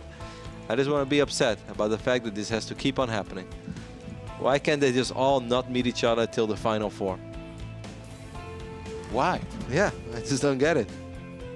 Just need one reason. One good, valid reason. Uthermal, once again, is going for that second barracks. I think the only game he didn't do it was the first game of this series, but that's an hour and a half ago. So if you actually did open up double racks on Proxima, you can correct me, but I'm pretty sure that was the double Raven opening, and there was no 2 barracks there. No, you're right, yeah. Went for a 6 or 7 Marine drop and followed up with the Ravens in that one. And the Viking. Oh, and actually a Hellion. That was pretty good, but there is so much dead space on Proxima around the mineral lines that I think it's maybe even better to just go for that over the 2 barracks into mass marines and 2 medivacs attack, which with the success that Uthermal just had with this build, I wouldn't be surprised if he does the same. Perhaps Snute does the same as well, but cuts drone a little bit earlier to make sure he has a few more units. Because without banelings, you need to have a really good amount of links and queens to defend against this kind of attack. Don't you feel that, like, when it comes to spawning positions, this is a little better for Snute than if it would have been the other way around? Because if Snute will be spawning in the right bottom side, and the Terran like starts sieging up over here, they can always just pick up and drop in the back of your natural, and I feel that's a nightmare to deal with if you play against Terran as a Zerg or a Protoss for that matter. So I think having like your base over here forward is a tiny bit easier for Snute. Yeah. That makes sense, even though like Ignite Afterburners, they're all about that distance and they cover distance very quickly. Obviously Undergrounds is a large map, a lot larger than Abyssal, so it's a little harder for this Reaper to be very effective early on. And Snute with his perfect defense so far, was not forced to morph anything into anything. Did not lose any drones, did not lose any Zerglings, could not have been any better. But good job by Uthermal as well, keeping his Reaper alive. It's something. Evo Chamber going down here, as well as World Round for Snute. Maybe a bit of a different build. Even though, like, he's shown that he, for the most part, he wants to play with Roach, Ravager, Infester into Hive Tech. The one game that he played Ling Muta in didn't go so well. Thors were there. That was so many Thors. I still can't get over like how many Thors we saw in one game. Fun game on Proxima if you guys just joined us and you guys missed it earlier. I'm sure there have been plenty of good games on the other stream as well. Can't wait to be home, Todd, Sunday afternoon. Can take a look at everything that I missed. I'm actually quite surprised by a couple of these results and even the score lines, a couple of those close 3-2s that I wouldn't necessarily expect. First two medevacs are heading out for Thermal. So far, Snute has not seen them, getting a tiny bit unlucky with his Zerglings. It actually was harder to miss these medevacs than to see them. Still hasn't seen them, Todd. Eunice could be out. He does have 8 roaches on the way. Here we have it. First two medevacs heading into the main. Snute finally picks up on it. Immediately sends 3 queens and a couple of roaches, which should be enough. Doing a lot of damage on this medevac immediately. Yeah, it seemed like Thermal should be getting out of there as soon as possible, but he's gonna try to take the fight. And get as many drones even though the as medevacs are dead, he's gonna get quite a few drones there, thanks to some nice target fire. Yeah, I mean 8 drones and 2 queens. Gets queen number 3 there as well. Maybe one more drone.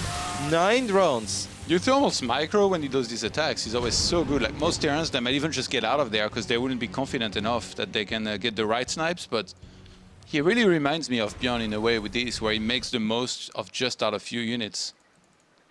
Yeah. You ready for the one-man army cyclone? He's pretty. Is it in the second medevac? Yeah. I mean, the units are out of position, and Snute did end up losing a couple of queens, but he's remaking one of them. Also counterattacking here. There isn't much at home for Thermal, but 5-6 Marines should be enough. Yeah, the Roach is out of position for Snute to try and defend with. He's gonna take a ton of losses there. Yeah, you gotta pull the drones very quickly. Cyclone's so good against drones and links early on. That's maybe one more dead queen as well.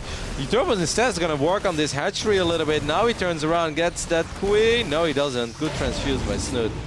And it's time for Thermal to get the hell out of there. Not a bad drop though. He'll be back. Yeah, a lot of lost mining time. Got 3 workers again. Gonna start forcing some spores here. Snute realizing he's struggling to defend against those medivacs so far. A lot of SCVs. Gonna have to start long distance mining soon again, and that's exactly what he does. I mean, 55 workers on either side, that's not bad. This time, however, there is not that upgrade advantage that Thermal has been having in some of the games. He's on double eBay here, though, so he's alright. Yeah, +1 Carapace already done. He's gonna pick up 3 more medevacs full of units. Will Snute see it with his Overlord? No, he doesn't. But that one Overlord is useless. Yeah, I don't know how this Overlord has missed literally everything. It's like, bro, start moving, start shaking. Well, I guess Snute's is looking good defensively with the positioning of everything, though. Yeah. Some Spore in the natural, Queens, Zerglings. He's got creep spread around his other base. And a second factory already on the way here for Thermal, who, again, you know, we talked about teammates being familiar with one another. I think he fully realizes Snute wants to play a Roach heavy style, against which he's going to be making a ton of tanks. Don't you think it's going to be really hard for Snute to get a 4th base? Like, I was not really thinking that far ahead. Really, on the right-hand side, you think it's hard? This one? I mean, the moment that Thermal gets tanks, like, you can get tanks on the high ground. Yeah. And from that point on, you can start moving forward. So I think, like, early on, it might be a little easier to defend against the drops, but it's going to definitely be harder for Snute, I think, to keep his fort alive, unless he just spreads creep like a madman and actually relies on taking this position all the time, because he has got queens and infestors and ravagers. 3 infestors on the way now. And Snute's getting burrow already. He's actually getting +1 missile. So still wanting to commit a lot to that Roach heavy style and ranged. It would be nice as well if we could get Thermal into the semi-finals, then Todd, there's perfect balance. 2 Zergs, Protoss, and a Terran. As always, man. Yeah, as always lately. Every tournament, to be honest, that's kind of been like that. Keep on whining, but I remember the days there would be entire top 8 was Zerg. Are you guys ready for Championship Sunday? And like nobody replies. You're like, oh god, they're not feeling it. Tough crowd today. How many roaches are we gonna see? You know, the Warcraft tournament I hosted a couple months ago, there was 1 player of each race, and that's 4 races in the semi-finals. Isn't that sick? That's beautiful. Doesn't get any better than that. Thermal still looking for an opening while Snute is just macroing up. +2 missile attacks. Burrow is almost done as well. So making sure that Snute doesn't have the gold. This is going to be a very important position on this map, obviously, because if Uthermo can start sieging up here, then he gets awfully close towards his fort base of Snute, and that's where things get a little dicey. A few Marines managed to pick off a couple of these creep tumors. Damn, it would be so hard to play against someone like Snute or Scarlet, you know. Every time you pick off creep tumors, they just... Yeah, it's so discouraging, Yeah. actually, I find, when I play against these guys. Yeah. I'm like, you know what? I'm not even gonna bother. No, You wanna be good at creep spread? I'm just gonna build a golden armor down myself. If you wanna beat me, it's gonna take you 30 minutes. I know, it's like... These are like skirmishes that look very easy, but there's plenty of going on right now for Uthermo. Has to take his fort base, has saturate, has to make sure that creep is not being spread over here. And he's still being damn active with all of his units, trying to deny it, and it's incredibly important later on, because engagements can become totally different based upon the fact of the Zerg army is moving on creep or not. 2-2 almost done for Uthermo. Snute is actually getting a little aggressive here. Has to be careful. There's plenty of tanks. He's getting his Ultralisk Cavern as well. How do you like Uthermo's chances now? I think he's going to be all about that big push that I think he should be going for, but I'm worried he doesn't, and then we end up in a similar situation to what we saw earlier on Bachelor Vestige. When you hit 2-2-1 usually, and you got this many tanks, that's when you're okay. There it is. Look at this army. It's moving out. Hashtag So roll many out. tanks. I mean, and that's kind of like the sweet spot, right? There is an Ultralisk Cavern that's done. Getting a couple of missile turrets is pretty cool as well. Oh no, the Cyclone. He was in it. Rip. One more medevac got picked up. Snute might actually not give Uthermo the time. The Fungo's kind of whipped though. There's a lot of firepower in this army. There's so many tanks in the back. And Snute immediately realizes that he cannot fight there. He's gonna have to retreat, but he also doesn't want to give Uthermo this position. Yeah, he's trying to scare him away here at this point, but Snute lost so much. He should use Barrow here on these roaches, because a lot of those took a ton of damage. Right before +2 was ready as well for those roaches. 6 and ultras ravages. on the way though, and those can be game-changing here in this situation. Uthermo not even maxed out where Snute is. He's just gonna build like a sickest push, slow push here in this position. The Fungals have pretty much all whiffed so far. I'm not sure how many Fungals remain. Maybe, okay, definitely one. Over here on the right side. Scan gets one infestor, misses the other one though. Oh, the Medivacs getting fungal there and dying. Only one. I'm not sure if that was the greatest use of the Fungal. Someone's getting closer and closer. The Ultras are out. Chitinous Plating is out. Adrenal Glands is almost done. The link count is currently at 48. Oh, these two infestors just below this. Oh, there's a missile turret, so they know. Their days This will could be... actually friendly fire on the Ghost if he had gone forward. Ooh, those Ultras stopped! 2 Ultras just died before anything happens. Fungal does connect with a couple of the girls, but not all of them. I think that this Terran army is strong enough. This position is good enough. And I think traded though, and behind this he can remake a ton of Ultras to try and hold on. He's got quite a few transfuses available. if you lose... Okay, now actually most of the tanks were picked off. Oh my god. These Ultras, are they going to be enough? It seems like it is, and Snute keeps his fort base alive. Wow. Man, these two are just so evenly matched. Yeah, it's ridiculous. I think we're looking at 47-47 soon between these two. As one just refuses to die to the other. This is There has to be a winner though eventually. Don't jinx it, Todd. Give a cheeky draw in there. Showtime and Nurture, I've been patiently waiting already for quite some time. Did Showtime get 2 3-0s on his way to the semifinal? He got a 3-0 against DNS. Yep. Nurture 3-0-3-1 though, so looking good as well. Those were ZvZs. But it's still impressive. Going 6-1 in ZvZ, that's actually it's a lot harder than You it expect sounds. no less from King Arthur. That's true. Come on. +3 missile attacks on the way for Snute. Keeping that fort base alive is obviously incredibly important. He's going to expand more and more now towards the north side. Don't forget, the Great Aspire is done too. It's not all about the Ultras. Snute has somehow managed to squeeze in a Great Aspire as well. And now eventually, if Snute loses this base, that would sting, but he also already has the gold, and he's getting another base over here. He's almost in trouble here. He had never started 3-3. Yeah. He's going to be stuck on 2-2-1 for a long time in terms of upgrades. So sure, he has a strong army. But Snute with this many Ultras and the patience that he has. 9 should be fine. Ultras and 8 One Ultra Queens. at the bottom is attacking a Planetary Fortress by herself. Having a little bit of a field day, getting more than a handful of SCVs. Once again, a couple of Cryptomans getting picked off. Ultra was alive for a while, but in the end, 4 SCVs. Put up a fight. That's all he got. +2 on the way now as well for the Lings and Ultras. Spores time. How many tanks are there? 6. I love how Snute morph is Broodlord's right in front of this as well. Yeah, in the front. They're gonna get sniped. What are you gonna do about it? Well, snipe, Todd. I'm gonna snipe them. That's what I'm gonna do about it. That's what Thermal said. Thermal's up in army supply, but it's still so hard to step on creep against all these Ravagers, all these Ultras, couple of Queens as well. He's doing a good job in burning some of that Infestor energy at least. 7 Corruptors on the way now. Yeah, Uthermal has to keep going here with this, because Snute right now is on 5 bases. He just took the gold base. Oh wow, he denied this base actually at 12 o'clock, Todd, with his 1 medevac that was super low on HP. Actually, that gold base is going to be attacked into now. Yeah. No, he walks past it again! Uthermal, there was nothing there. He could have killed so many drones. Keep in mind, Snute's low on the work account, 63. That's not necessarily where you want to be, even though he's building up a bank and... yeah. Like 63, okay, Uthermal turned his forces around, by the way, Jon, just like you asked, and he immediately got 7 drones. That's nice. At the same time, he's still being annoying. Wants to get this 4. There's 1 Broodlord here, and I just killed a Ghost. Snipe onto that Broodlord. Transfuse! Oh, that was so close. Transfuse on the hatchery as well. These Queens are working OT. You know what they say, Todd? There's never much love when we go OT. It's never much what? Love. I was just quoting Drake. I know you don't listen to it. I was like, what? Some sick saying I'm not aware of? No. Broodlord's moving forward. A couple of tanks being picked off.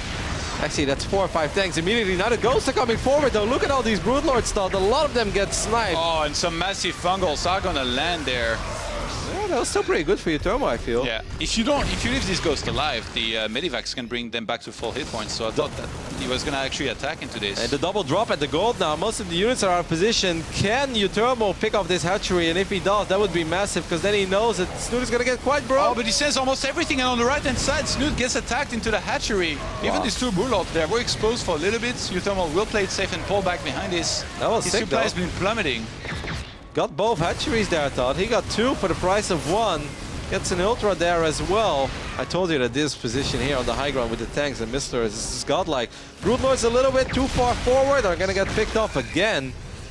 And this is pretty much the only mining base Snute has right now as his 3rd main and natural, obviously all super dry. I'm surprised Snute is struggling so much to defend drops all over the place. Maybe some more overloads spread out, and even leaving 1 Ultras on some of these bases would buy himself a lot of time. Yeah. You wouldn't even have to look at it, but maybe he was worried he was going to get engaged into. Wow, look at this. Now, all of a sudden, we've got 3-3 completing for Uthermal. He's caught back up on these. They're so even as well in resources lost. Uthermal's playing so good, actually, this entire series. And obviously Snute as well. But as our lone Terran representative in WCS EU Challenger, you got to be proud of this Dutchman for representing his race the way he's doing. He knows that this base at 12 o'clock is the only true mining base that Snute currently has. I know there are some minerals left in his 3rd, but that's, you know, this is nothing. That's going to be gone real soon. So the gold, well, it's not up and running yet. So this base at 12 o'clock, that's pretty much the only income that Snute currently has. He's actually going for it here by the look of things. Snute with 144 army supply moving forward. 2 Infestors ambushed on the high ground here, ready to fungal.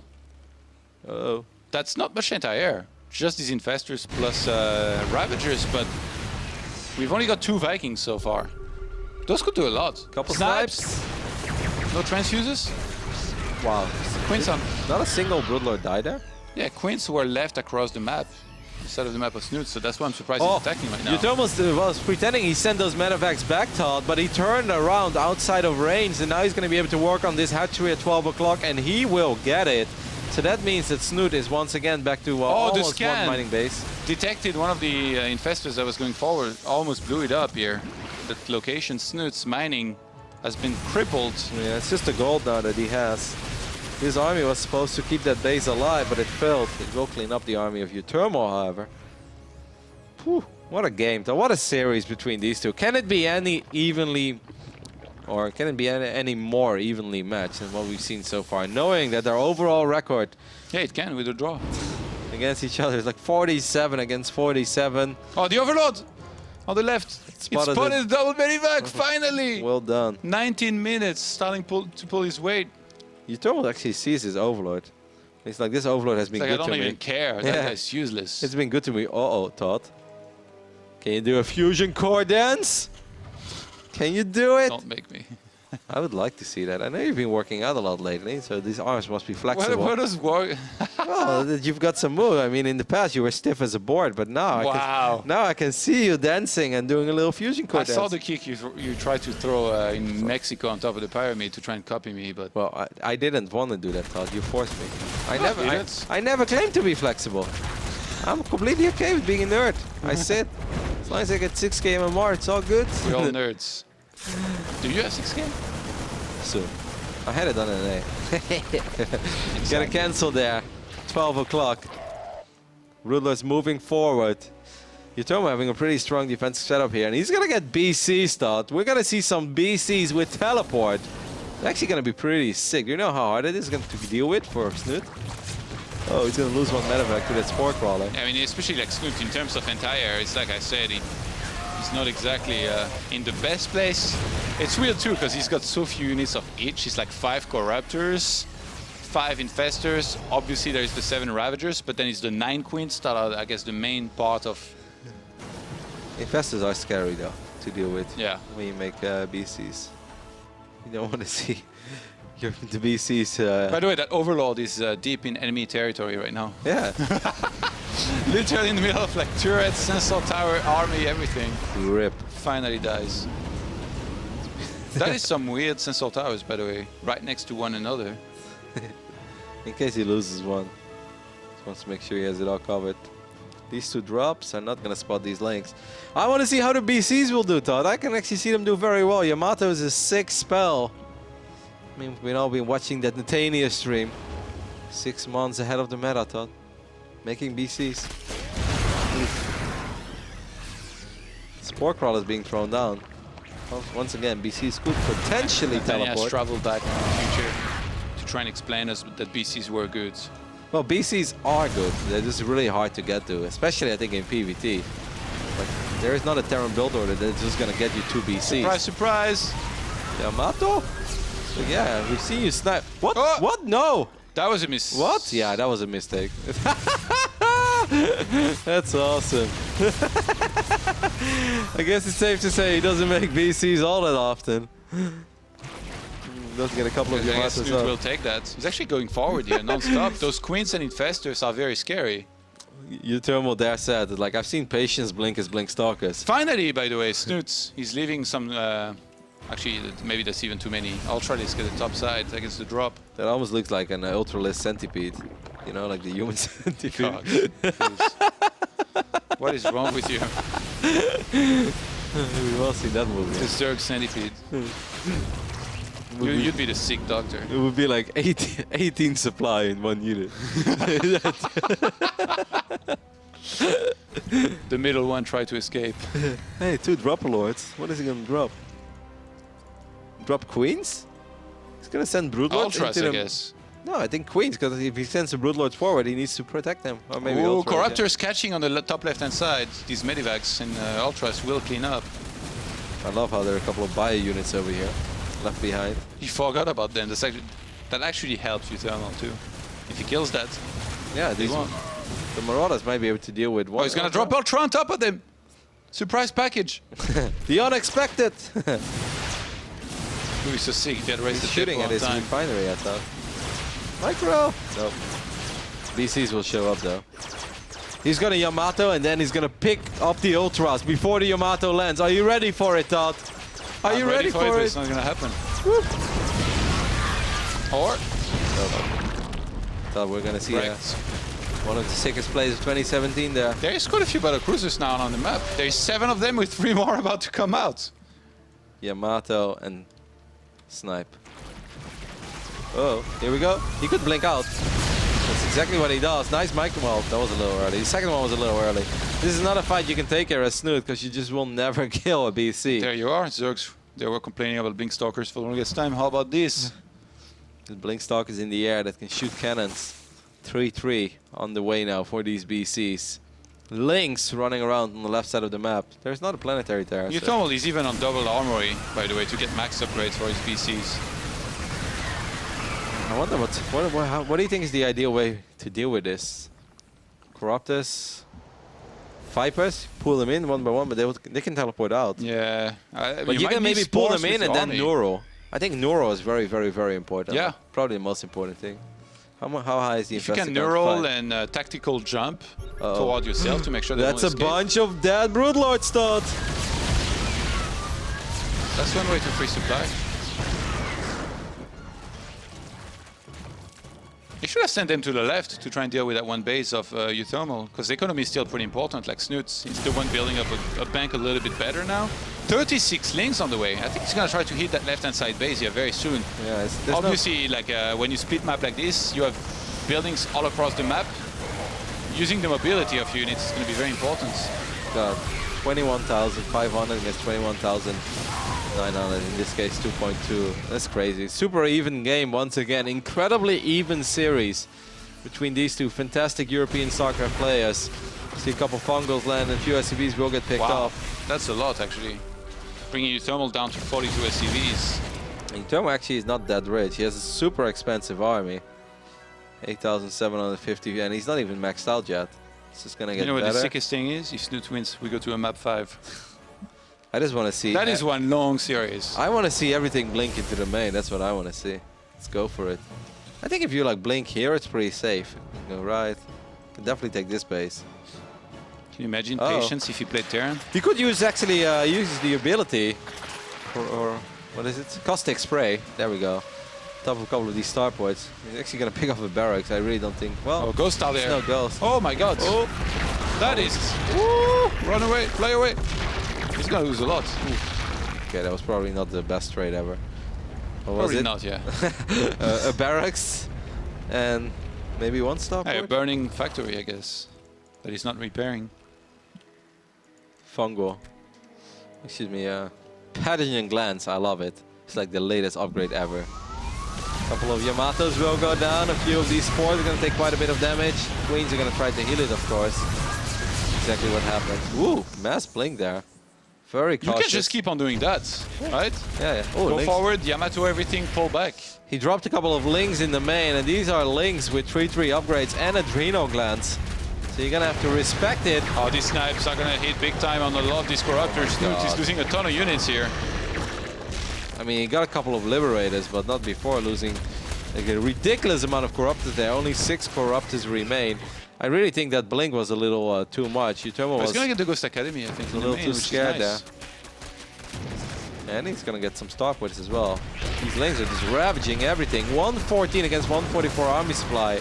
Yeah, if Snute is going to win this game, is through the mobility, I think. And taking the army head on would be a bad idea. Oh, Neuro! Maybe Neuro? No, you can. Oh. Wow! Fungal and Corrosive Ball just took care of 2 BCs, I think it was. 4 that BCs was more, are down. Maybe 3 even. Let's see.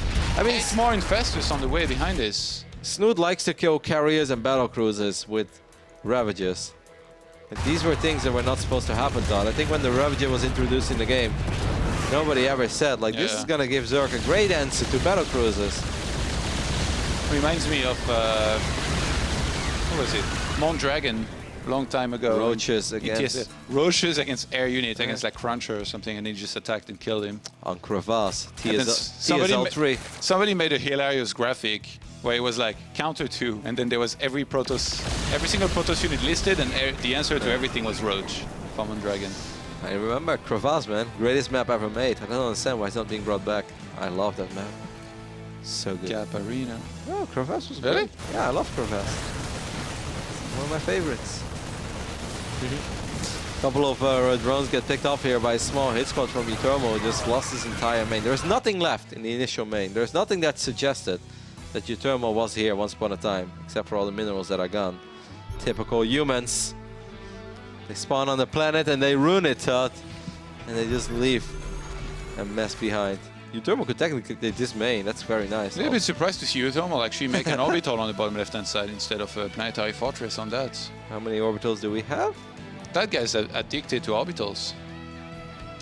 Well, addicted he wants to be an money. astronaut or something. Like, what's going on with that? It's all about that bandum, da da dum dum. Euthermal doesn't think it's funny, though.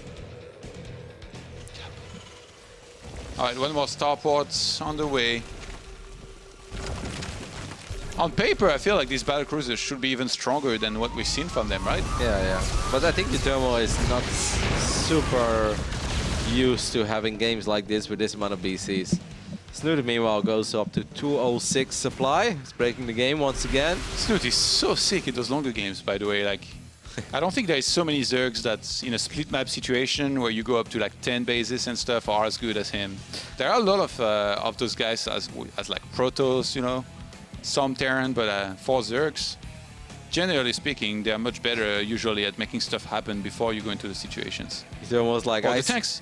Bottom right. Something went wrong on Belcher Vestige. I'll make sure that you got your wish. That won't happen again. That Viking saved the tank. The tanks are not that important. End the day. So 4 BCs. I'm gonna be able to take care of this hatchery. Scan goes down. You gotta be careful there. There's quite a bit of NTR available there, but this hatch will die. Snute does have 4,000 minerals though, so I think he's sort of. Okay with the corruptors. Woo! Almost caught this. He keeps blinking in really weird spots. Actually, he stayed close to this. What? There is not that many turrets. Corruptors could actually go for the fight there. The ghosts are not there. They're a little bit further to the left. Your Turbo is like using blink in pretty weird spots. And on the top left-hand side at the same time, Snute. He's gonna neural. And he's attacking live. He got all 4. Another with this. This is ridiculous. He's stacking them, and he's gonna kill them with corrosive ball. One does manage to blink away. Maybe the other one too. Oh my god. Well, 2 out of 4 survive.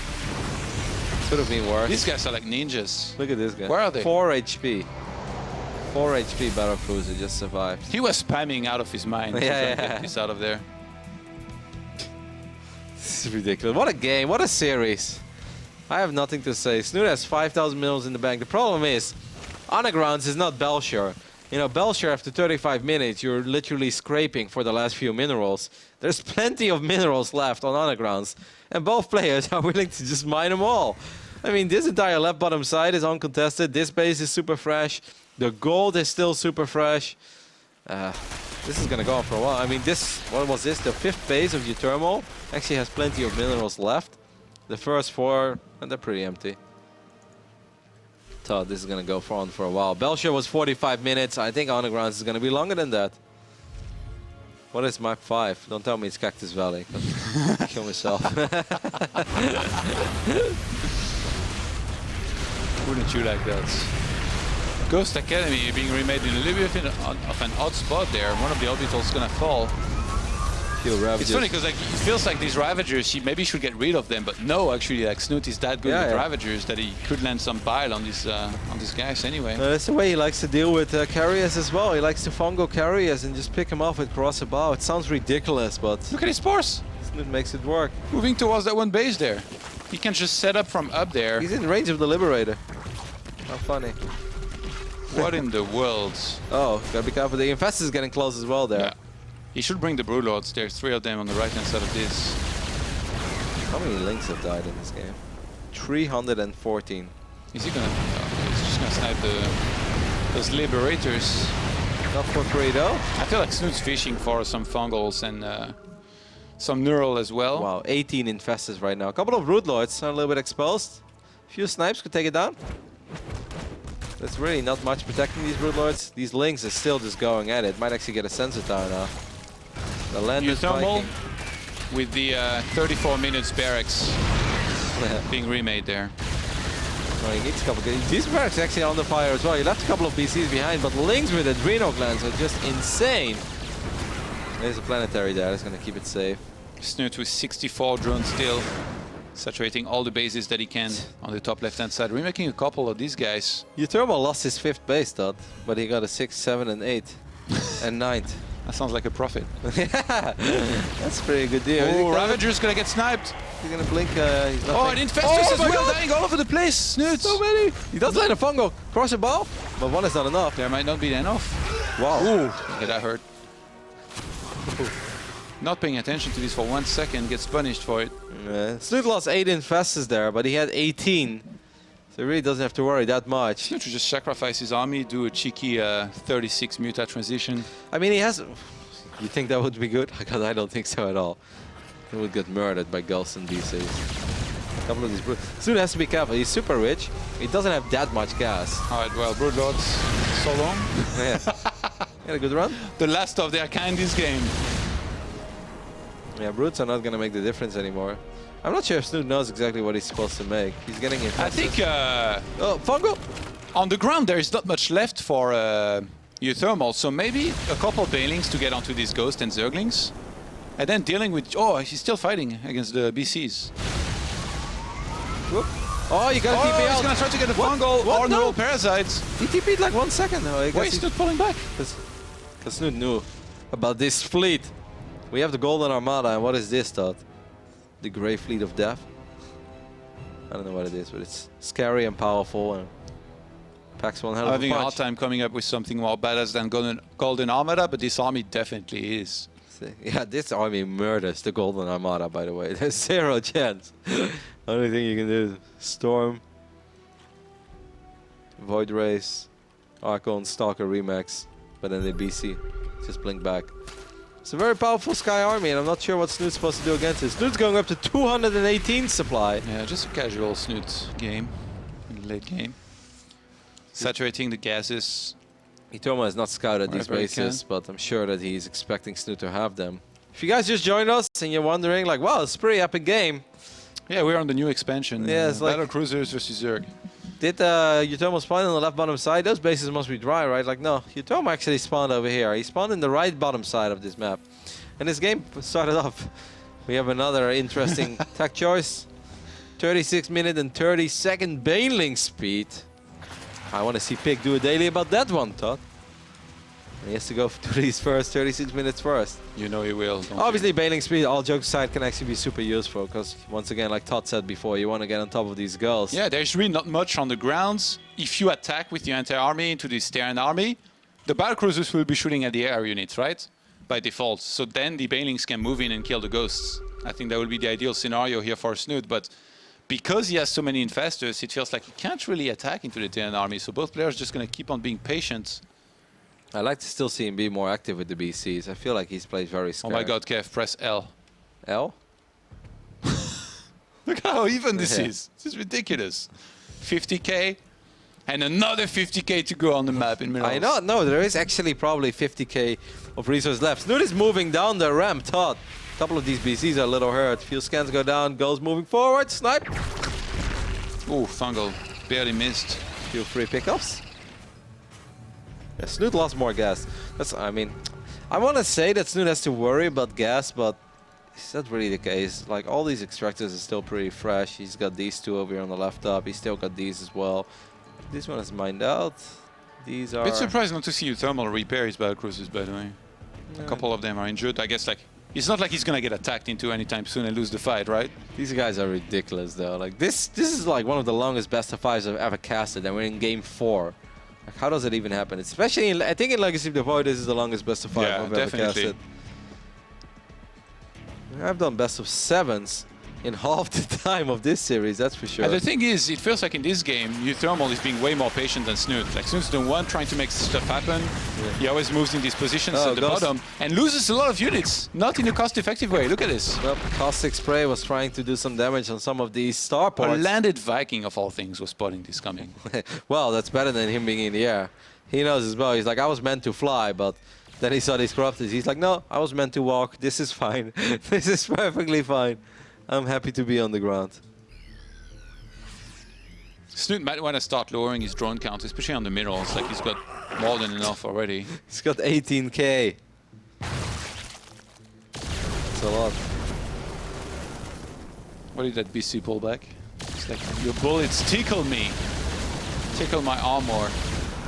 Doesn't want to repair it. I mean, Thermy was starting to get a little bit of a bank as well. What is this, Todd? What is this series? How many BCs do we have? 25! 25 battle cruisers. If Euthermal just if he eventually mines southeast side of the map, loses all his SCVs, and then maxes out on BCs. Yeah, this army should not lose, ever. If you have enough goals, I really don't see a way that this army can lose. Oh, the orbital. Barely gonna survive and be repaired here. Yeah, Snute has been doing the right thing when it comes to just being way richer. And he's like sort of denying. I mean, at least he's denying this base, so that means that, and he's denying this goal as well. It's the key point, it feels like. Yeah, I The think entire, by the way, the entire basis of Uthermal are being surrounded by creep right now. it's almost like a bad horror movie. Uthermal looks and he's like, okay, I see a bunch of exclamation points. It's so funny because right now StarCraft is just a completely different game.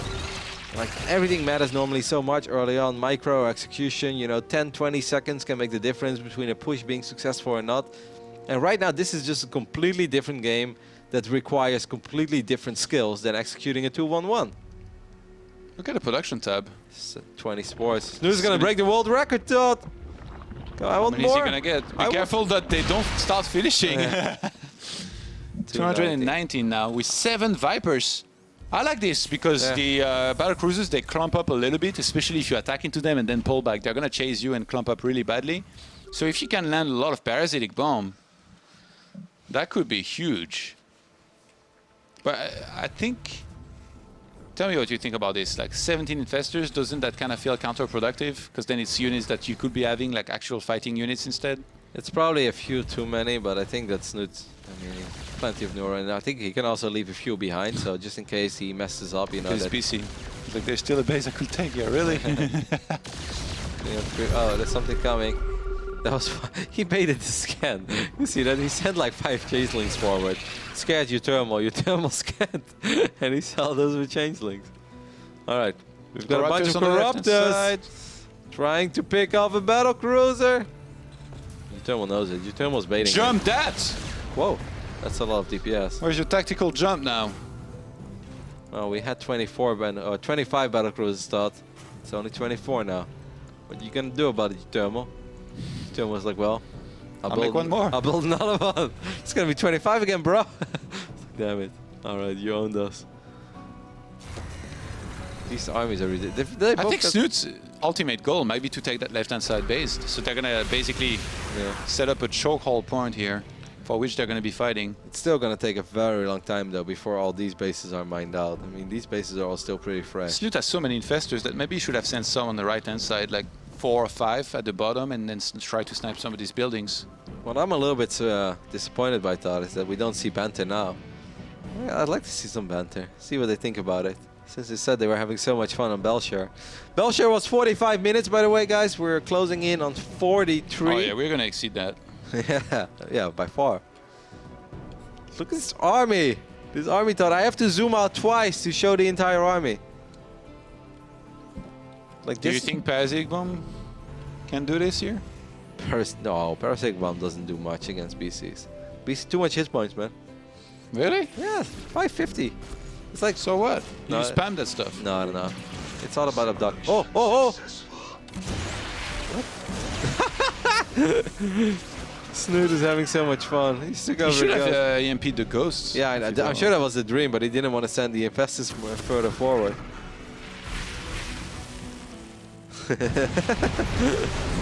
Alright, the armies are getting a little close. Look at the production tab, by the way. Finally something happening. Personal cloaking? He didn't have personal cloaking for all this time. Didn't even realize. You notice now, it's only a 0 jumps in front of the 40. If you pass like the 41-minute mark or something. There's no 0 before that. Few Yamatos might get an infestor. That poor guy. Building armor somewhere in the world. Greetorp is tuning in right now to watch StarCraft, and he's like, yeah! They're still researching it! And then he's like, oh, this is the 44-minute 17 refinery timing, and we're gonna be no Greetorp. That's not a timing. Like, oh, what if it is? No. It's not that. Nothing in this game is a timing anymore. Anybody who calls anything a timing right now is ridiculous. Because that means that you expected the game to unfold the way it did up to this point. Well. Oh, a couple of ducks are gonna go down. And Neural right behind. Yeah. Yamato! He's gonna Yamato a ghost or the medevac? What is it? Medevac. Don't you feel like you should shoot your own units if you're in this position as Uthermal? Oh, sick EMP. But actually a much better Fungo, and all these ghosts are going to fall. He's gonna take him over as well. Oh, Uthermal's going in. There is no Fungals left, or Neural, or not many of them at least. Uthermal's gonna move in with all the battle cruisers. What are we watching? I don't know. This brings me back to the MLG days of Boxer doing something, but it seems like this Terran army is doing pretty well. He's blinking back. Yeah, he's Blink Stalker microing his battle cruisers. Look at the infested. Oh, that's a big fungal, but he has no more Ravages. Snute, you need to pull back, bro. You need to regroup. Oh, get a lot of a forward corruptors. blink, a patience blink with BCs. He's getting the Vipers as well, Todd. Where are the Corruptors? Snute is building 33 They're of them coming at out once. right now, but they cannot be there early enough. Hey, but now that he blinked everything, he can't blink micro anymore. Yeah. What's that? Tactical jump's going to be missing for a long time there. Right now, Snute trying to squeeze out as many Corruptors as he can. He's injured a lot of these battle cruisers. Still quite a few minerals left here on both sides of the map for both players, losing that gold base. That was it's not the best for Snute, but... It was episode 1, Todd. This is at least a trilogy, if not more. This is gonna happen once or twice more. So it's like, alright, that storm is over, so I can take the gold again, right? I don't know why he's dropping infested turrets here. How many Tilted, man. How many VCs died? We still have 22. Alright, new thermal. He's gonna repair every single battle cruiser before he moves out again. Rackets are being broken here. So, if you don't mind, I'm just gonna unwrap my protein bar and eat it now. No, you can go for it, I'm though. just I will not blame you for it. I mean, there is a good chance that Game 5 is going to be playing on Cactus Valley. And we're going to see this all over again. Corrupt is moving forward. Yeah, there is still cooldown, of course, on these battle cruisers. So a couple of them will go down. But look at the amount of Yamatos being spammed. And now he blinks away. A few girls show up as well. What's the Corruptor count at? 44 right now against just the 19 battle cruisers. And I say just. It's still a massive number, but he's lost a couple of them by now. I love how you say not just 19. Like, yeah, 22 went down. 5 went down in that previous fight, because I believe it was 17 before that, or maybe 19. Yamato is so confusing as well. And Snute is starting to lose quite a few resources more than Uthermal here by this point. 68k against 62k. 25,000 in the bank. But the good news for Snute is that he has more resources to this lose. is smart. Okay, I don't think he's going to catch any battle cruiser coming out of these starports, but he's going to deny that production. He's losing quite a Some few. Lynx catching some of these ghosts on the ground. Personal cloaking finally going to be used. Where the WCS? They're not nearby. There's some infestors ready to fungal. That one Viper. Trailing a little bit behind, gonna have to be careful. Yeah, these starports and the fusion core could get picked off as well. That's kind of annoying. Does he have an armory? Is there still an armory out now? All the static defense of Snute on that gold base died, by the way. He might have to replace some of that. 18 links on the way. Look at Uthermal. He's gonna have to start from scratch again, Todd. Back to the Stone Age, baby. Oh my god. He's gotta start with a factory. It's amazing. 4 Ravagers being added on here for Snute. Okay, he's not in the safe zone here. 47 minutes and counting. Not that much money in the bank for Uthermal. Actually, he lost most of his starports as well. He's going to try to drop a couple of Yamatos, maybe. Neuro being that used. one Viper. Gets 2. Oh! Gets 1 BC there. He's got a Yamato the ghost. Rip. That was the one that had no hit points. I guess he'll take it. Fungal's gonna land on some of these ghosts, but EMP all alike. Wow, yeah, decent lands EMP. on all of these guys. We're gonna have another Round 2, episode 2. Episode 2, the battle cruiser strikes back, or blinks back in this case actually. Yes. Where did it go? It go all the way to the north side, in the middle of all of Snute's bases. He feels like he clicked on the minimap and went way further than he should have. That one Viper somehow still alive. I don't even know how that guy's still there. I mean, Uthermal. He's gonna kill the last starport. He has a problem. He can't really build any units right now, Todd. He lost He's all of remaking his 3 starports. starports. Snute might overrun him eventually, but I mean, these battle cruisers, they're still alive and kicking for most of them. It's 16 of them now. Somehow he's getting that number lower and lower. In episode 3, they might be down to 2 low numbers. 19 more Corruptors on the way. It's going to bring Snute back up to 41, 48 in the next 7 pub. Sorry, guys. It's been a long game. He's making 12 more, actually. He's just bowling them all the time, so it doesn't really matter. That one barracks. It's the only one barracks. There's no more ghosts. Did all the ghosts die? Yeah, it's just 16 BCs now. I don't think this is anything that Uthermal can win anymore, Todd. Fusion core being remade now for Uthermal. Uthermal was just too inactive with the BCs, man. He was so careful. I think his tactical jumps were not the best. No. Like, it was weird. He looked like he doesn't use them that often. Nathanias would have been all over the place, man. Oh, couple that of was good. Yamatos. Some decent micro here, but I think the Corruptor count is just a little too high. A few BCs were left to die. Not enough turrets to really help with this as well. And now Uthermal's bank has vanished for the most part. Snute is still pretty rich. He can even retake that gold base. Snute is mined out the entire gas on the map, though, except for that one gold base in middle. And how important were all those links thought, just denying the infrastructure, you know? Otherwise, maybe your Thermo could have still made some goals, and he could have made some BCs, and things would have been better for him, and he wouldn't have been forced to take these terrible fights. The Thermo's got to try to take... He's going to make one last stand in the left bottom side of the map. He's going to get some missile turrets. He has a few BCs. He's building 3 at a time. Missile turret is going to help out, but I think this corruptor count thought is just a little too high. They've got the plans to the Death Star already. This corruptor is going to move in there, and Snutes, after a long game here, 50 minutes long, equalizes the score. And I can't believe I'm saying this, but we're going to game number 5. In the longest best of 5 that Legacy of the Void has ever seen, between 2 players with a ridiculously even record. Before this series started, they played against each other 91 maps, and the score was 46-45 in favor of Snute. And if you wonder what happens when 2 guys with a record that close go up against each other, well, apparently there this happens.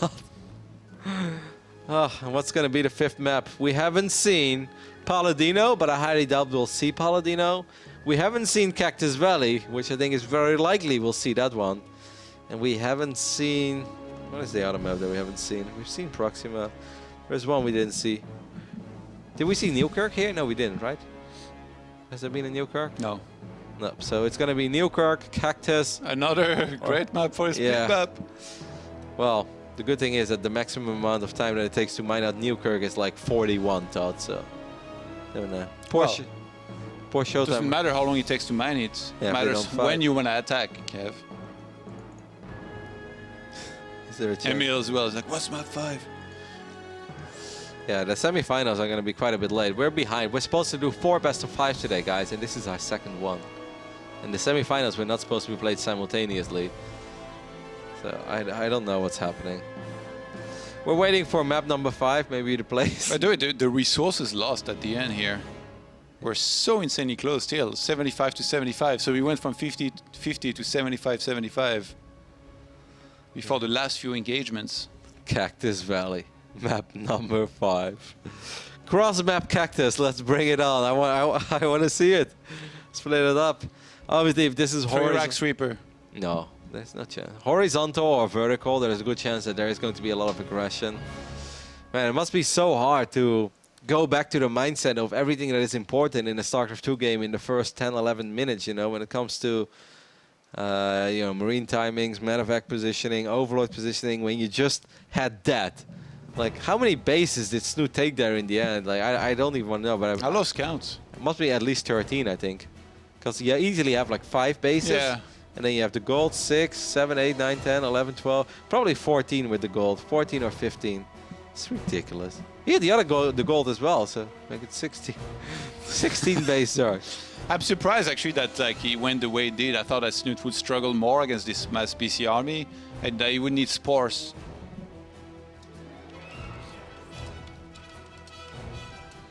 Apparently he found a solution to mass battlecruisers. Abducts, neural parasites, counter Yamato. Yeah. You have to fight fire with fire, Rotty. Of course, but I still think that it's safe to say that there was a lot more potential in the battlecruisers for you, Thermo. He made a couple of very weird tactical jumps. Usually you wouldn't want to go across the map, snipe one base, I mean, you get there undetected, right? Snipe one base or like kill a lot of the infrastructure, and then as soon as you're in trouble, you get out of there. Yeah. But I think, I don't know, he was worried he would get caught. And like the one time he started doing that, actually, that's when Snute landed some big neural and got rid of some BCs. Yeah, but even in the end, that was only 2 out of 4. And technically, you could have taken out 2, 3 bases there. It's just, I think it's safe to say Utermo was a little too inactive with the BCs. He could have done more. Tactical jumps could have been better. I think we're ready, by the way. Go, go, go, go, go. Guys, it's almost 11 p.m. We're 2 series in. So, who's going to bring us some kebabs tonight, Todd? Or a good old Wiener Schnitzel. You know, pizza.d? Yes. I'm not a big fan. Anyway, I'm ready. The players are ready. Todd's ready. Hopefully you guys are ready. Thank you guys so much for joining us. WCS Austin EU Challenger. It's going to be a long evening. And we'll be back tomorrow, of course. Tomorrow is the conclusion. If you guys just joined us and you wonder what's on the line, $10,000 will be distributed among the 16 players that made it into Challenger. But top 4 is important. It gives you a direct seat into WCS Austin that will be happening towards the end of April, where obviously the big bucks are up for grabs. We have been loading in to Cactus Valley, And I'm here to tell you that we're looking at horizontal positions, Todd. Towards the bottom side of the map. And on the left-hand side, playing as the blue Terran, it's going to be the man that attempted to mass battle cruisers unsuccessful in the previous game. It's Thermal. That fight was so ridiculous. That's the most ridiculous fight since... It's kind of hard to see how many corruptors there are, to be honest. Yeah, because you see all these explosions of the Yamato. And like they didn't really spread out. He kind of made like some sort of flower. That was one deadly flower. Over here in the right bottom side, we're looking at the main base of a Norwegian Zerg. He has once again taken the lead in the head-to-head encounter against his teammate. It is Snute. Took more bases than I ever saw anybody take in a game of StarCraft 2. I think Underground is probably the map with the most amount of bases as well. Yeah. You know? Like we've had a couple of big maps in the past, but took more expansions in one game than Bly did in his last win. Well, that's why Bly played 7 best-of-5 since this series started. And he's been winning all of them. What happened with Bly? Hey, can we get a bracket update, admin? That would be fantastic. I mean, I figured that the lower bracket is pretty much all the way through. Yeah, I mean, we're in for the long haul here anyway, so Yeah. we might as well give some on-field updates. Yeah. No, let's take the bracket on screen just for a split second. Zero winner bracket. Okay, we knew that. The other part, Showtime 3-0 Bly. I guess that's not a shock. Yeah, right? we need the losers bracket, I think. Mana defeated TLO 3-2. Elaser defeated Namchar 3-0. Gets a revenge for a home circuit loss. Wow, Drogo beat Guru from Korea. Sick. All right, thank you very much, admin. And he gets a shot at Bly. DNS actually beat Harstem, and DNS is waiting for a long time for the loser of this match to take on. And Mana is waiting for the winner of that match. It's going to be a long night for these guys.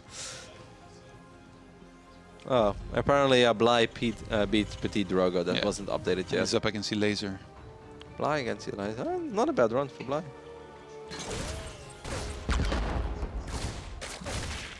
All right, and we just got an update as well that apparently we're probably only going to do one series of the semifinals on the main stream tonight. Otherwise, the other players would have to wait too long, and it's just going to be too late. And we don't want to start a semifinal past 1 AM. Because, I mean, Showtime against Nurture is probably also not a best-of-5 thought. That's going to happen very fast, isn't it? Like, it could be a long series. Well, faster than this series. I don't know, man. We're watching right now. Have you No, seen? I don't know. You know, Showtime likes to... Showtime also loves his cannons and carriers. They make a lot of stuff happen for this matchup as well. Like, especially considering how they play, like Nurture and stuff, like with these lurkers at times. Like, you know, a lot of Zergs, they will, or Protosses, they will make it stale in this situation. No, not these two. I know. I'm pumped for it. I'm pumped to see who wins this one as well, Todd. I mean, you said we were in for the long haul. Well, now I want to know who takes it. Will it be the only Terran in WCS EU Challenger to advance to semifinals, or is it going to be Snute, who's been fighting for his dear life? In the past, sometimes people doubted like Snute's mindset, and they thought that he would perhaps give up a little bit too early. Well, the opposite has been true today. Wow. Snute wasn't paying attention to those links, not pulling them back. It's hard to pay attention after you just had 16 bases and 20k minerals, though. Now suddenly you're like, oh, it's early game. 4 links actually matter. Right. Headshot. 6 more links. The Roach one. Pulled Viking against just a single overlord nearby to his base. Do you think that Snute might get a little aggressive here, Todd? He has quite a bit of empty supply. He does go up to 3 bases. And also, like, he will play to Snute's image because he never really goes roaches. Look at this, 6 roaches. In all the previous games, he's been playing with a ton early on of Zerglings and Queens, and then later on going to roaches for the most part. Whereas now it's going to be 8 roaches starting in the first place. It still could be defensive because he saw Hellions. Yeah. Yesterday I was watching Stefano's stream and he played against Utermo on this map. And something very similar happened. Immediately we see 2 Cyclones on the way, and that's going to help a lot. That's a massive scan from Utermo. Because against Stefano he got a little bit surprised, and he did clean up the roaches with double Banshee, but he lost quite a bit. Now I think it's safe to say that Utermo is not going to lose all that much. Snute is going to go back to droning, but yeah, this attack is probably not going to do anything at all, Todd. Even that Vikings already landed on the wrong side of that cliff, though, on the high grounds. Oh, it's a how do you call it? It's a Bastion right here. Bastion makes his first appearance in StarCraft 2. Let's hope no birds fly around. Stop picking those trees. It's still not recovered. You saw that video, right? Yeah, yeah. It's very touching. Lair on the way now. Okay, so I mean, this was a big attack. fail, right? Like, Yeah. And now, Uthermal's on the counter attack with a very scary army. He's got more than the one army. Cloak. Cyclone. He's got two with the third one on the way into production. Cloak's going to be used. Yeah. Sport's not ready. Oh, I mean, he's in the middle line. Wow, this is actually super bad. This means that he can pretty much never do anything against the Banshees over here. One Ravager does complete there. You should go for the Spore, Uthermal. I mean, if you kill that Spore, there's not going to be any detection here for a while. There is a Spore in the middle line, but it's still very nice. Yeah, he would have to move that. Yeah, for the Banshees to just be completely uncontested over here. Uthermal ahead in walkers. If he pulls back here, he's already achieved enough, but he's going to try to trade his army here in the first place. No detection though. Gets a couple of queens. This Wow. is exactly what we mentioned before. 2 queens go down. Gotta move that Banshee, otherwise he's going to die. The Banshee will not die. Viking did die, however. And behind his third command center, double eBay on the way here for Uthermal, who's quite a bit ahead in walkers now, 48 to 41. So might not necessarily get the super long game here that we thought we were going to see, but I'm not going to jinx The it, buddy. Lynx kind of missed these Hellions. No, actually they didn't. They caught a glimpse of it, and that's enough for Snute to send his roaches in the right position. I thought that Belshire was going to be a short game, and it ended up in 45 minutes. Then I thought Underground was going to be decided about a battle of the 4th base, and Snute ended up with 16. So I will refuse to make another prediction over here. Infestation pit already going down here for Snute. He always rushes that when he goes into roaches like this to make sure he gets infestors and then goes straight into hive eventually. Triple Banshee thought, and all of them have been repaired. 1 Spore and his Queen is not going to be enough. And the Queen count overall, it's only at 3. Oh, he's catching Hellions at the top side and killed quite a few of them. But look at these Banshees. 3 Banshees in the natural. I think you can fight that, no? That's an easy fight. Banshees are so powerful. Doesn't know if there are queens around, I guess. There may be some transfuses too. He's tanking a lot of damage now from the Spore on the north. Oh, there's no transfuse on the other queen, so a queen with quite a bit of energy is going to fall here. Can kill with the Spore. No, he goes for the main. Oh, the one in the instead. main was not ready. If he had gone there earlier. Well, you can still do a lot of damage. Like, Banshees kill Spore so fast. Of course, they can't take that much damage. Snute on the other side of the map is thinking about some sort of a counter. But these Banshees doing some very serious work. What is Snute going to do? The depot is lowered, but there are Cyclones left behind. And I think this is going to be all right. This is fine, or maybe this is not fine. A lot of dead SCVs. Yeah, but in the meantime, those Banshees, they're like a terror. They keep on sniping stuff all over the place. Oh, that's a lot of dead SCVs. Oh my god. 20 SCVs just went down. One of the Banshees finally went down, but at what cost? Snute has lost so much back at home. He's still ahead in supply somehow. 3 queens. He needs to start working and make sure that he doesn't lose his natural. Need to move That this. could be dropped later too, if he's this low on hit points. Pathogen Glance now starts, +2 carapace as well from Snute, who's trying to chase on these Banshees. He's gonna get them. Yep. That's all 3 of them. That counter was brilliant. It didn't look very promising. Yeah, but at first, but then he got a lot of Yeah. SCVs. I think Euthon messed up a little bit. Yeah, I don't think he had to. He could have run into his natural with everything. Yep, I think he could have just fought. I think he panicked and he just raised the depot. He was afraid maybe there were too many links, but This army is looking pretty strong. Snute is lacking units on this side of the map. He's been droning back up. 71.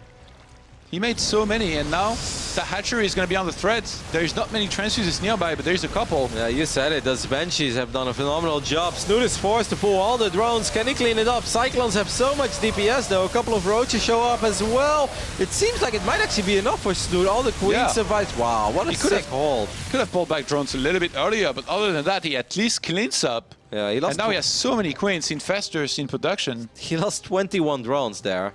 But he kept the hatchery alive. That's super impressive. And he's also taking a 4 during all of this. Second factory on the way now for Uthermal. So again, we're going to be seeing that very tank-heavy style. This is such a close series. One of the closest series that I think that I've ever casted. Just every game has been so hard fought back and forth. It's ridiculous. There's so many pushes where games could end, and they just never end. I guess that's what happens when you have 2 Team Liquid guys go up against each other that have been bootcamping quite a bit. Both on top of the ladder, run into each other on ladder very frequently. What a series. I love that Snute always gets burrow, by the way, when he reaches that point. It's so important for the infestors because you can cast from underground nowadays. And he's actually leaving a whole bunch of units on the right-hand side. I like that as well from Snute there. Making sure that if this gets attacked, he's going to be ready and in position. Snute could block the Cyclone with his changelings. Can never move out. Utermo's going to pick up 2 medevacs full of units. As the medevac on the right side, I think it got sniped there. No. What happened to this Ro? Every time I look at the situation in the game and like both players' armies, I'm like, all right, the push with mass tanks and 2-2 upgrades from Utermal is probably going to put him in a really good position. But then, for the most part, Snute has been a beast at holding these attacks. Because he's so good with Infestors and Fungals, he always takes good engagement as well with the Roach Ravager. He's made it really hard for Utermal to actually capitalize on these pushes that he wants to go into. Well, this time he's a little bit out of position, Todd. Not just against his drop in the main as the Queen died, but his fort base is under a lot of fire. And this hatchery is definitely going to fall. I don't think that Snute can get enough units over here in time. And that is a pretty big loss in this phase. He's coming in of the from game. behind, though, at the top here with one single Infestor ready to Fungal. Oh, he loses 2 Infestors in the front, though. Wow. Misrallied. Oh, and he moves in too early. The Infestor is too far behind, so he's not going to be able to land the Fungal on these 2 Medivacs to punish. Look at Utermo with 2 very happy Marines. Still being active. This is so trademark Utermo, just keeping these drops active for as long as he can. Okay, I think now this drop's pretty dead. Yep. Just like, let's jump! They want to jump so bad. Unfair fight. Oh, that chunk of army at the top. If he lands a Fungal. Does not. So many Ravages for Snute. It always feels like Snute should be broke, and he's never broke. For some reason, he's always so rich. Because you rush to so many drones. Like even though he lost a couple now, like they were already mining for some time. And Roach and Ravagers, I guess, are pretty cheap anyway, so he gets money for something else. That second hatchery is still exposed, by the way, very low on hit points. Like there is a Medivac posturing forward. He could snipe that very quickly. Meanwhile, Snute gets a very easy cancel on that fort base of Utermo, as Utermo's going to clean up some of this creep. These positions are pretty bad for Snute, by the way. Like he can't expand at the bottom because then he would be too close to the Terran. But if he does on the top right, then Utermo can very easily do what he's going to do there with that one drop and snipe the hatchery again. Yep, he's going to force Snute to stay on 3 bases for at least a little while longer. And Here's hashtag roll out. Before Broodlords are ready, far before it. Corruptor's now going to be on the way, but that ground army is looking massive. Even though Snute somehow got more army supply, but I guess it's mostly Roaches. Yeah, and if they fight before all the tanks are sieged, I mean, Snute is going to try to do whatever he can. Look at Utermo still being active with this drop as well, still picking up creep on the right top side. This is beautiful, man. It feels like I'm watching a player playing Archon mode here. It's like one person like, you take care of the drop, I take care of the main army. It's all Utermo, Todd. Oh, wow. Maybe shouldn't have picked up. It's going to be so hard to attack into this by Snute. It feels like he will need to come in from behind. Usually the way he does it though, he splits his army in 2 or 3 and he waits for the Terran to move up that ramp. And before that, as long as you're ready with Corrosive Bile and Fungals, if you put a might tank be able here, to hold on. You can get in range of the hatchery, but I think he's worried about Corrosive Bile. Really. Yeah, that would be risky. Justice can rain from above when you have this many Ravages. Utermo's moving forward. That greatest spy, Todd, you said nowhere near done. Almost done right now. Corrosive Bile is as good as it might as well be as good as Barrage from Farah. Rocket Barrage! And then, oh! That's always what I hear when I see you play.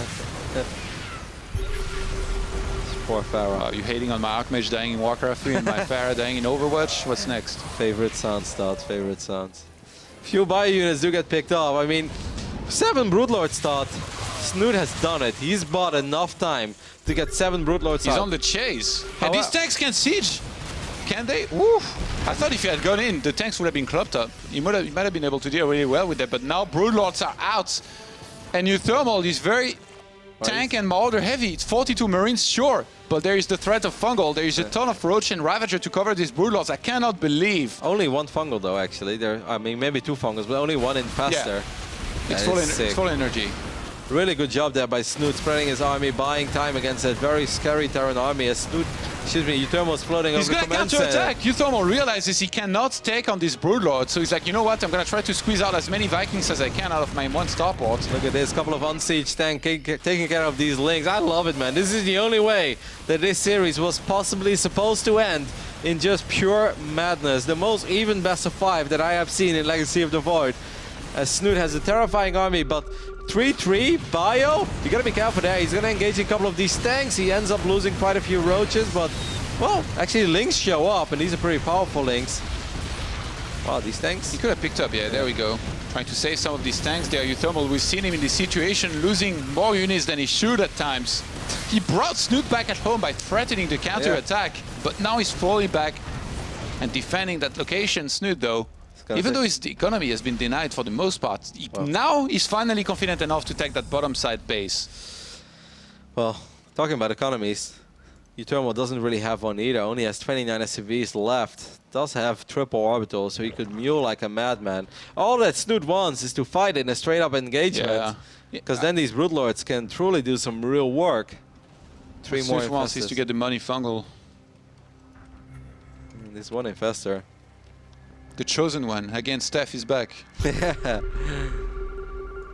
He's hoping to hit that tree. We've got a skirmish in the middle of the map. Medivac at the bottom is trying to... Oh, the fungal! Woo! I can't believe they actually missed. Steph is not on top of this game anymore. Second infestor and third one and fourth one gonna be added on. That's what you get for doubting Steph. Snipe that Medivac. Plenty of crossing balls. Haters gonna hate. 7 Broodlords. Only 2 Corruptors now. How is the Viking count? What are we looking at? 6. Yeah, that's not enough. Especially not against all these potential queens as well. Snute is going to go for another counterattack. He's going to get a few more links. He's getting these mules as well, so that's nice. Utermo's trying to get some work done. Is there anything in the main? Maybe we can do something in the main. Adreno glands? Maybe we can pick up that pool? Look at Snute. Todd, what is happening in these series? This is ridiculous. Our first series was kind of one-sided, and now we ended up with this. This is so close. Utermo really wants to do something about this fourth base. He's trying to be as annoying as possible. Spreading Snute thin, but Snute has plenty of queens here. The tanks are going to siege up. Broodlords are a little late to the party. Is Utermo just going to try to kill the base and get the hell out of here, or? I love how Snute made adrenal glands, by the way, and he has 0 Zerglings. He just lost them, I guess. Queens dying. Vikings getting a couple shots. Where are these infestors, Todd? They're in the back. All 4 of them, they're on strike, man.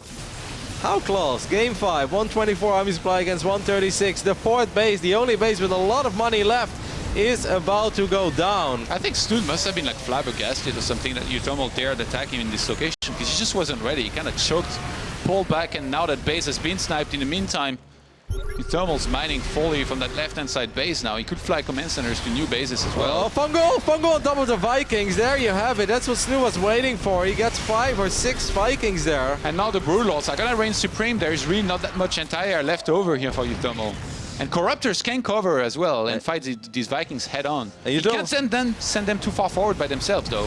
Utermo knows if he unsieges it, the swarm is coming, even though there aren't really that many links. But then all the roaches and ravages, the corruptor count is too high for these Vikings. And that means that it's going to be scary. Marines stimming forward. I kind of like Snute's army here. He's taking a commanding supply lead. Sick control every time by Snute to just pull back at the last second. A lot of these tanks are low on hit points, and as soon as the tanks are gone, the Roach and Ravagers are going to reign supreme. And I think Snute is starting to smell blood in the water here. Oh, there is a drop there on the right side of the map, and that's the last few drones for Snute. He has 30 drones left. He's going to evacuate it. The medevac died to the Spore Crawler. That's very unfortunate. As Utermo's just bringing his units back now, he knows that all he needs to do is defend. But can he defend, Todd, against Fungal Grove, Broodlords, Ravagers, Corruptors? Yeah, I just don't think that against the Broodlords he has what it takes, especially when there are this many Corruptors and Infestors. Keep in mind, the Queens are not going to be there to help and transfuse these Broodlords, so they're going to be exposed, but Snute just might have too much. The Brutes shouldn't die anymore. A couple of them are low on HP, but the Infestors are still here as well. What's the Marine count at? Only 6 Marines, and they're standing strong, but Snute does it here in Game 5 and wins one of the most epic best of 5s and long best of 5s that I have casted in Legacy of the Void. Holy moly, what a series. That was sick. What a long series. That was like Firecake against Mana, but actually entertaining, man. That was next level. Oh my god, I can't believe that happened. What a series. Snute advances to the semi-finals. The only Terran in WCS Challenger will drop to the lower bracket. He's not done yet. Still has to play today. Snute still has to play today. Snute has to go up against Sero in a ZvZ. That's going to be pretty epic, as we can take a look at the bracket. Wow, Todd, talk to me. I don't even know what to say at this point. That was just the sickest game. You mentioned it, the lone Terran. We could have had as close to perfect balance as you get in semifinals with 2 Zergs, 1 Terran, 1 Protoss. It's 3 Zergs and 1 Protoss. What's up now? Mana is waiting in lower round 3. Elise is going to go up against Bly. impressive by Drogo to win one more series here in this tournament. I did not expect it playing from Korea. That's really, that's quite the achievement. I believe DNS won against Harstem, in which case it's DNS against Uthermal and then winner against Mana in the lower bracket. Well, Uthermal's riding me. He's not incredibly happy with Zerg on the Hive Tech. That's what it boils down to. I can imagine. He said it's hard to deal with Hive Tech Zerg. Slightly different wording, but that's the way that I'm going to represent it to the broadcast. We're going to head over to a break, guys. That was one hell of a best of 5 for us. After this, we'll be back with most likely Nerd Show versus Showtime. So that's going to be an amazing PvZ as well. Hopefully you guys enjoyed this sick TVZ. You're watching WCS Austin EU Challenger Day 3. We'll be right back.